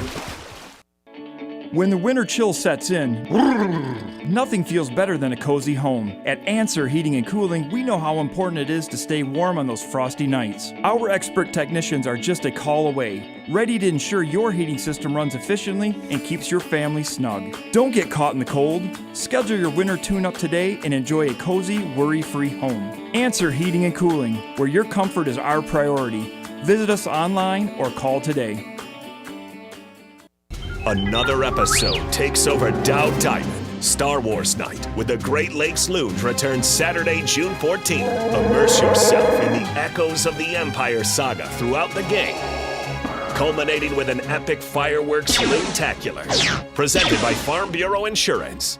Tickets are selling fast. Visit loons.com before they're gone. Thank the maker. This isn't just baseball. This is the Great Lakes Loons, everyone's hometown team. There are many ways to say Miller Lite has more taste and only one more calorie than Michelob Ultra. You could say it with your show choir buddies at your high school reunion. Miller Lite is more taste and only one more calorie than Michelob Ultra.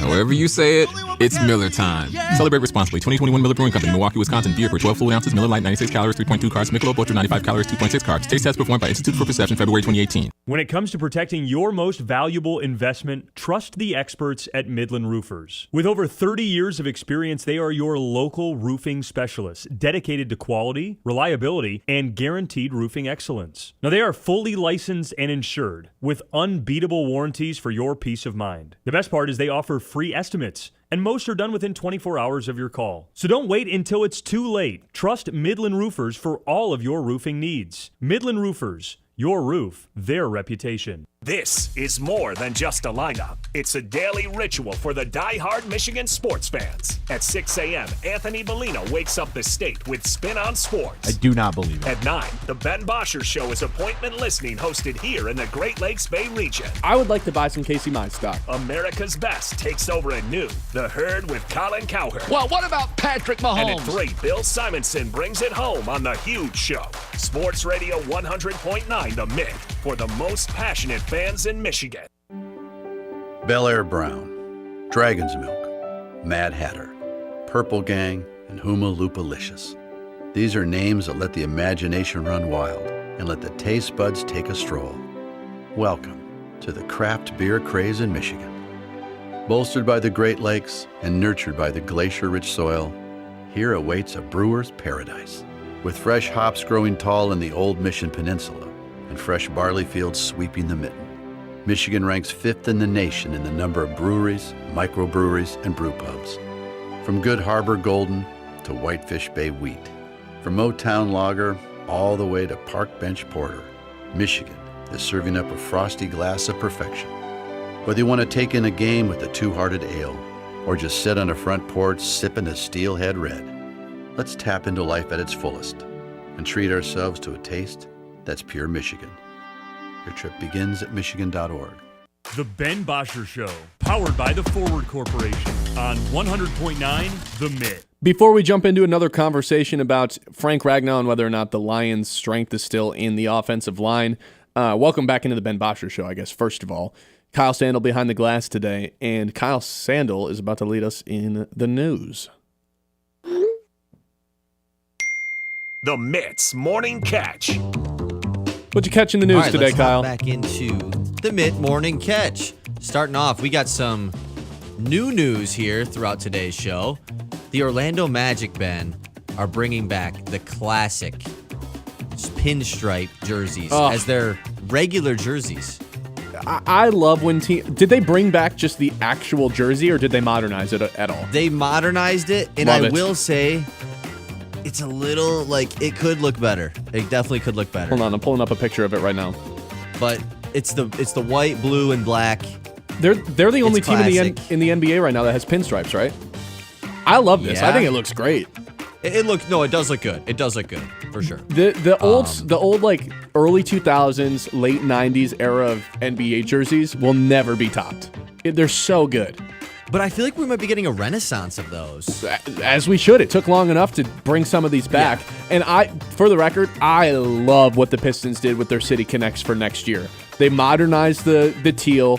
They didn't just bring back the teal jerseys because I don't like when teams just bring back old jerseys. You got to modernize it a little bit, modernize new concepts or old concepts. They bring back the teal, but it's not like in-your-face teal. It's just the outlines. It's the black.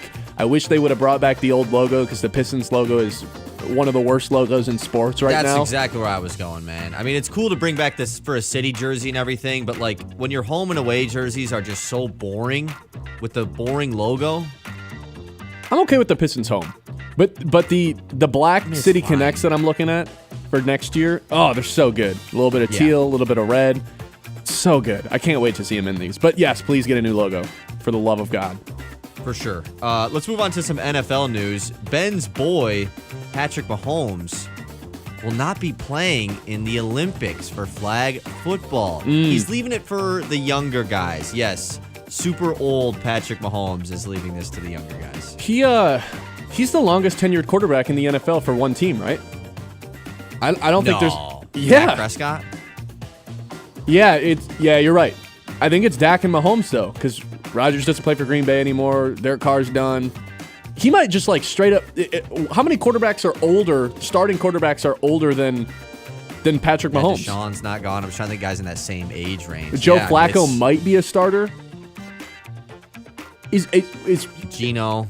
Yeah, Geno's 34, but obviously has bounced around for a little bit. It really does feel like Mahomes is still one of the young guys. Like we're in the beginning of the Mahomes era, but like we're good 7 years in now. Like year 7 of Mahomes. Yeah, that's kind of weird. And yeah, maybe year 8 crazy. Of Mahomes, actually. Well, he got drafted in 17, and his first year didn't play his first year. Right. Yeah. Blink of an eye, man. It's like, he's probably like. Yes, it's year 8. That's weird. Yeah, this could be like the start of not the decline of him, but like the second half of the career, if you know what I mean. It's crazy. It feels like yesterday. Him not he was playing in the Olympics, though. You're big. You can't bet on, or you have to bet on Mahomes. You can't bet against Mahomes. Are you going to bet against the U.S. now for betting against Mahomes in the Olympics? No. I think Daniels is the guy that it should be. Right? Probably by the time it's 2028. And this bozo this flag football guy we should have our chances to play in the Olympics. Shut up. Nobody wants to see you play in the Olympics. Nobody even knows your name. I don't blame him, dude. It's his sport. Them dudes in the NFL don't play flag football. This is the equivalent of being like, no, why would we put NBA players in the 3-on-3 in the Olympics? This is our sport. It's a little bit different. Yes. Jimmer Fredette, yeah, why wouldn't we just have him keep going? No, because the United States got their butts kicked. Well, it's such a dumb argument. Everyone wants to see the stars. Who is going to play against the U.S. in the Olympics? Like playing for silver. What are those other countries going to field? I don't know. Who's playing? I guess Canada might have a... Maybe they play flag football. I don't know. I don't know how many countries are even going to have teams. We'll see. Who's playing for second? That's the question. Right, exactly. Okay, let's move on. We talked about this a little bit earlier, but the Tigers rank number 1 in the new MLB Power Ranking put out by MLB.com for the first time in 2025. They overtook the Dodgers? Overtook the Dodgers, yes. Yeah. I just, again. Following the Dodgers' big weekend, too. Kind of surprising. I didn't really expect that. Yeah, it's... Look, man, I don't know what would have to happen for me to, like, if I was to do a power rankings to put the Tigers ahead of the Dodgers. I feel like the Dodgers could lose 7 straight games, and I'd still be like, yeah, but you look at the roster. Yeah, I mean, they got... In the previous power ranking, they were swept by the Angels in the rivalry weekend or whatever, and then we're still ranked number 1. So it's just like... my favorite is the people who point out, like, the headline for every Dodgers game will be like, look what Shohei did as the Dodgers lost 2-8 to the Angels. Right, exactly. Okay, and then tonight, obviously, Tigers, White Sox game 2. Still a TBD on who the opener will be for the Tigers as it's a bullpen day. Going up against Shane Smith, who has better numbers this year than Jonathan Cannon of last night for the White Sox. But at the end of the day, it's still the White Sox. Cannon is owned by the Tigers, man. That was like you almost felt bad for him by the end of the game, or by the time he was in the third inning. It's like, oh yeah, you don't have it today, man. You don't have it whatsoever. Yeah, it's just pretty brutal. Okay, and then we obviously have the finals starting in the NBA and NHL. The Thunder, they open as minus 750 favorites to win over the Pacers. Game 1's on Thursday, and then the Edmonton Oilers open up as minus 128 favorites to win the Stanley Cup over the Panthers, who are plus 106. So a much different discrepancy in odds between the two leagues there. You know, outside of the Wings, I don't really dip my toes into a ton of NHL throughout the regular season. I kind of jump in the playoffs. I'm fully in on the Edmonton Oilers bandwagon. I'm fully in on the Connor McDavid hype train. This guy needs a ring. I think he's the best player in active sports right now without a ring. I guess there's like maybe Lamar, but like McDavid's like entering a conversation where he could be considered one of the 5 to 10 best hockey players ever with this ring. He's got the Conn Smythe trophy already, even though they lost in the finals last year. He's got the 2 Hart trophies. He wins the Stanley Cup, and he's in like a very, very rare territory with like Bobby Orr and Gordie Howe. Like he's in a very rare Gretzky. I'm going to defend our boy, Midland's finest New Yorker, John Beccari. I would say Aaron Judge is currently the best player in sports without a ring. That's fair. He's probably the other option. I've heard Mike Trout, but like, I don't know. Ooh, that's a good one too. That's a good one. Mike Trout just doesn't Mike play Trout's enough. never even sniffed it though. Yeah, so it's like, yeah. Do we even count him? He's you got to make best player to make the second round of the playoffs. You know? If we were doing national radio, that'd actually be a good topic for today. Who, Aaron Judge or Connor McDavid? Who's the better athlete without a ring right now? Better all-time athlete in the sport. Right? Chat, let us know. Let us know in the YouTube chat. Let us know, chat. Okay, and then last thing, going back to the Red Wings, since we're talking hockey, even though it's not really Red Wings news, Toronto Maple Leafs superstar Mitch Marner is expected to hit free agency this summer, and the Red Wings have been rumored to show interest in signing him. Do we have any confidence in Stevie Y to do something like this offseason? No. No. Fair. No, I don't. I don't know. He hasn't given us any reason to be confident in him. They haven't done anything in the off seasons other than bring in old veterans who are aging, who are not necessarily like hurting the team, but the pieces that they're giving up, it's just not been worth it. They've regressed. Yeah, it's unless they do something this offseason, it's probably over for Stevie Y. But who knows? Because they still are attached to him. Yeah, but the player. You also have to remember who owns this team. Because if you fire your GM, guess who still gets to get paid? The GM. And the guy who owns this team isn't necessarily known for throwing money around. That's why I think very true. He's pretty hands off with the Wings, and I don't know. I guess being an NHL owner, there's only so much you can do to be hands on, other than build a new arena, which obviously already happened for the Red Wings and for the Pistons. But yeah, I don't think Steve Yzerman's going to be fired this offseason. I think it's going to take another year of that's what I was saying. Suffering. Like, I was thinking, after this upcoming season, we'll see what happens. Which I'm fully prepared for. He would have been fired by now if it was going to happen before the season started. If his name was Kyle Sandel or Ben Bosscher, Steve Yzerman would have been fired. Wow, we don't have a poll like that. No poll like that. No poll like that. That's another nickname we forgot about. The captain. It's pretty standard though. I feel like there's definitely more than just Steve Yzerman that has the nickname the captain. He can't be the only one. Boring. I do too. All right. Thanks for justifying not putting him on the list. All right, we will close things out the same way we always close things out here in the final segment coming up here on the Ben Bosscher Show. Thank you guys for tuning in. It's been a fun few. Well, now I feel like I'm signing off. I'm not. We still have another segment to get to. So stay tuned. It's the Ben Bosscher Show on 100.9 The Mitt. On 100.9 The Mitt.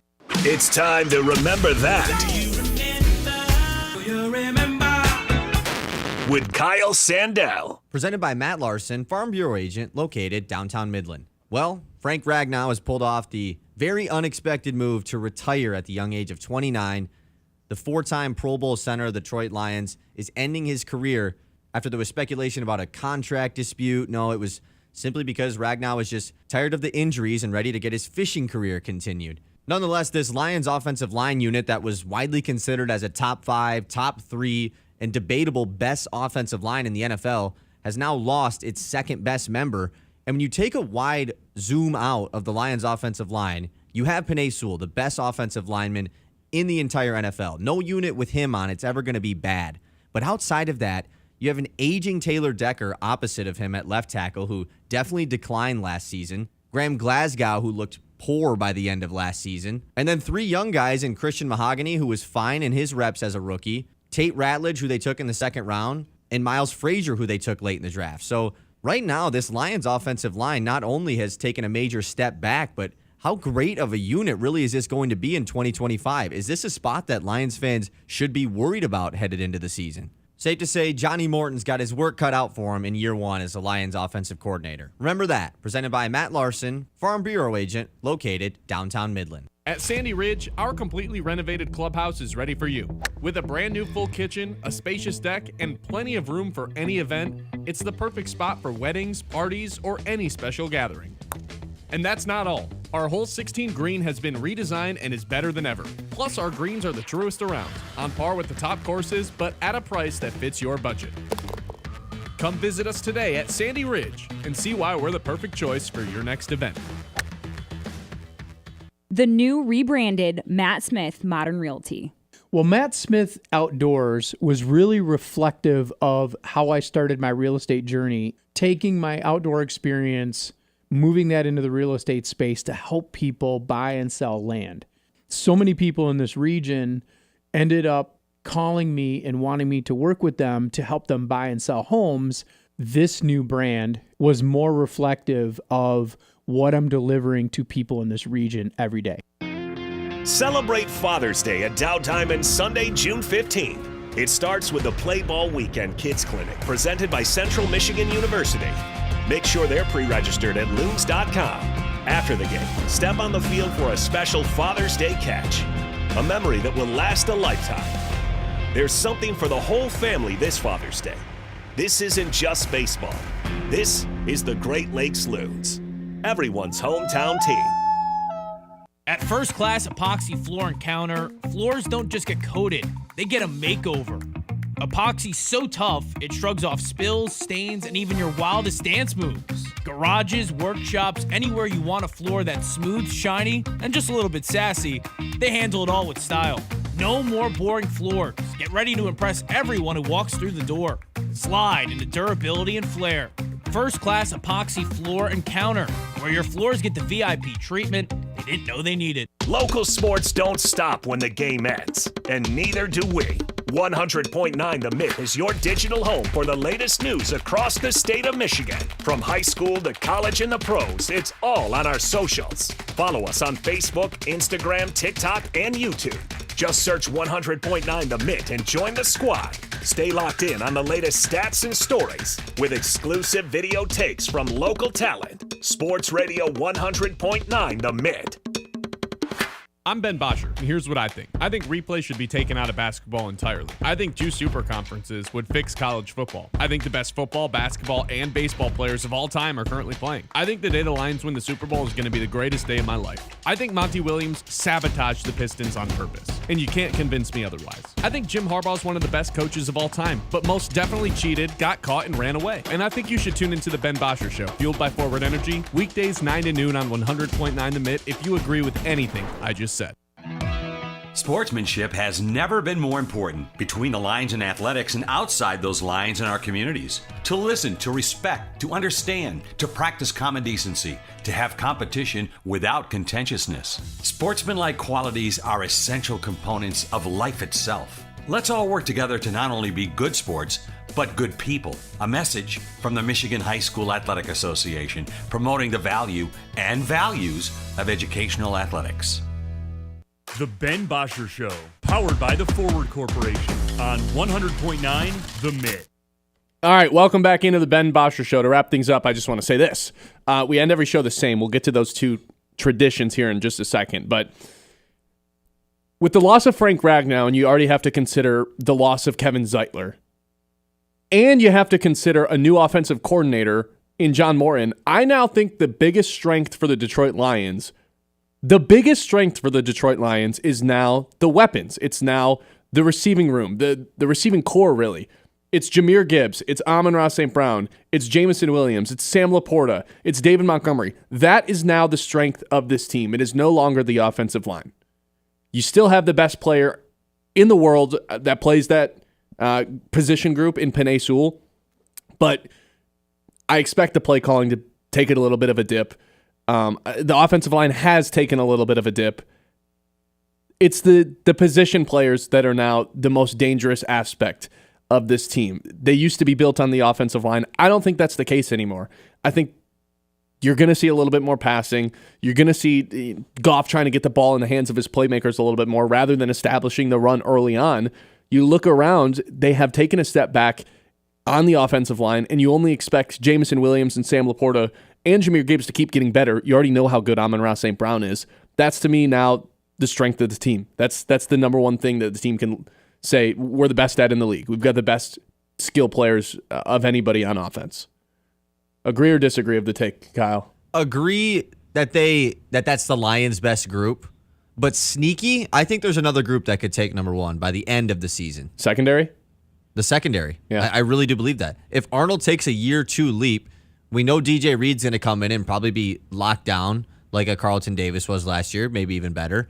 They obviously have the best safety duo in the NFL. And then you still have guys like Amik Robertson, who was pretty good before getting injured last year. Hopefully he'll be obviously all good. Ennis Rakestraw, a second-round pick, hasn't gotten a ton of run, but was a second-round pick. He's there for depth. Like, this could be the best second, or at least the best unit on the Lions by the end of the season.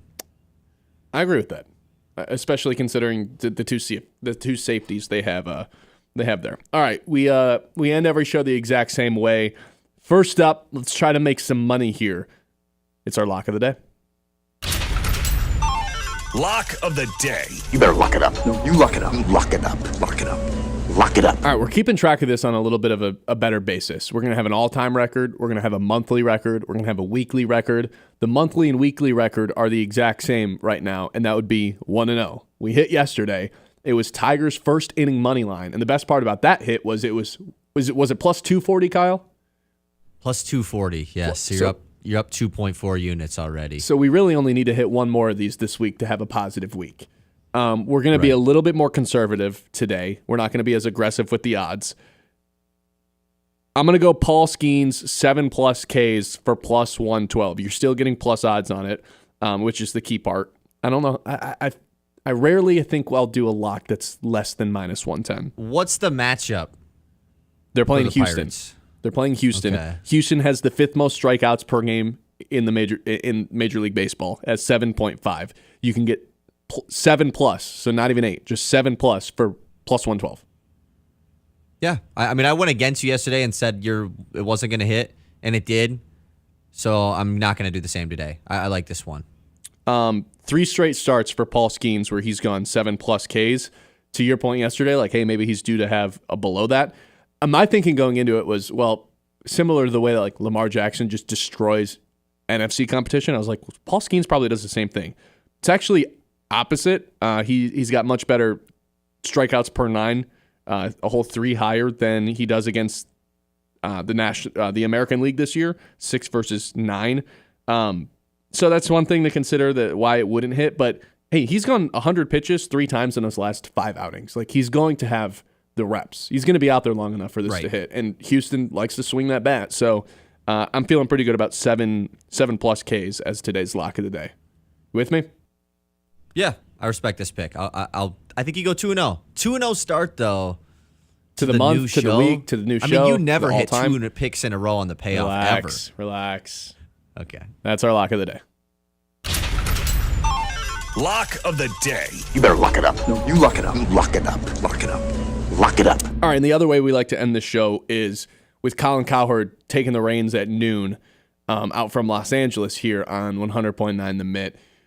We need to start guessing what he opens with. Now, we started this yesterday for the first show. You guessed it was going to be NBA Finals preview. I don't remember what I guessed. It was wrong, though. See, I went NBA Finals ratings discussion. And guess what? Colin wasn't even there. Yeah. Colin's not here at all this week, but now we're doing it with J-Mac. Now we're doing it for J-Mac. He led with New York Knicks. And after he started talking about the Knicks, you and I both kind of went, yeah, that was the correct one. I feel good about today's. I think I know what he's going to open up with today. See, it's hard when it's not Colin because I understand it's still the same show and things are going to still run the same way. But like he opened with Knicks, but then 2 minutes later was talking about Arch Manning. Yep. Like without going to break. So I was just quite confused on how that went. But as you can see on the scoreboard here, a couple of donuts on the board, trying to be the first one to score. You, during the break, I said I was feeling confident, and you said I'm just going to steal yours. So I'm not going to go first. You have to go first. I'm not going to steal yours. I went first yesterday. You go first. Okay. You mentioned it in the news earlier for the mid-morning catch. I'm guessing Colin, or today it's J-Mac, opens up with Deion Sanders being hurt by Shedeur Sanders' draft narratives. Something about Deion and the draft and his impact on this and how Deion was a little bit too hands-on. Yep. Yeah, I mean, that's obviously what it's going to be. I don't know about obvious. It's going to be hard to get Anytime Deion is in the news, it is the news. It is number one. He's prime. Or Shedeur. He's prime. And the son of prime. He is primal, yeah. Okay. And what was your guess? Can't steal that one. I will stick NFL football talk. Also a news segment. I think the Mahomes Olympics thing is like the quick. Like the quick open. It's like the quick Patrick Mahomes isn't going to play and then like a minute later he's talking about something else. So what if he does that thing again that he did yesterday where he does two things in the open? Would we both get a point? Thing. Okay, no, it's only thing. the first thing. Yeah, I would say that's how it is. Mine's not hitting. Yours is hitting. I didn't have a better guess, honestly. I think finals preview could be coming. I don't know if it doesn't start till ever Thursday. lead with it. I don't know if they can lead with the it. finals It's just preview. two The tiny whole markets. are you going to watch the NBA finals with these two small market teams playing? That whole talk. Yeah. Well, they said Colin was off the whole week, so it's going to be J-Mac this week. It is. Take that with. We'll see if we get any points put up on the scoreboard here. Yeah. First week of the show. All right. Any last words before we say goodbye here in a couple minutes? Because I do want to say, we talked about this earlier, never really had a chance to touch on it. Mm-hmm. I said that I like those types of Tigers. Those are my favorite type of Tigers games last night, the blowouts. I was a fan of that because it's like after only putting up one run last couple games, we're not used to this. This season, they've had a bunch of games where they win by 10-plus runs. That hasn't happened the last several years. So I love the games when there's 5-10 highlight plays, the Zach McKinstry off the leg, Riley Green in the corner, 3 homers, you win by a ton, stress-free game. I love those types of games. They're my favorite. I have a different type of game that I like the most. And that would be the low scoring, not 1-0 to be very clear, but like the 3-4, the 2-3. The stuff where AJ Hinch is surgical late in the games and makes the most perfect pinch hit. Has the most perfect guy come in a situation to where they make a pinch hit, the other manager, and then Hinch brings a guy in from the bullpen to counter the other manager's move, and it's like, oh my God, he was a step ahead of him today. That type of stuff and the small ball stuff they do late in the games where it's like the theatrics of, hey, we walked, and then we turned, we beat out a double play to avoid an out, and then the hustle from first to third, and then a sac fly brings home the runner. That's my favorite type of Tigers game. The close ones that come down to the wire in the ninth inning, the late game theatrics. I do love those games. I just think that since we've never had all these blowout type games the way that we've had them this year, it's just like a refreshing type of game with this fun group that I like to watch. You just get all these highlights out of it. It's a fun watch. Stress-free. Stress-free watch. I think I did a segment like that during the Lions season where it was like, this has been stress-free to the point where it's been too many weeks in a row of it, and I'm actually... Yeah, when it was like the Titans, Jags, and just killing them. This is actually not as fun as being into a football game. Yeah, it's fun for like a week. When I'm uninterested in the Lions game in the third quarter, something's wrong. Yeah. So like football is not supposed to be this easy. It's supposed to be fun. All right. Appreciate everyone tuning in today. We'll be back tomorrow at 9 a.m. Second rendition of the Ben Bosscher Show here on 100.9 The Mitt. Again, we'll be back tomorrow. Thanks for listening. That was the Ben Bosscher Show.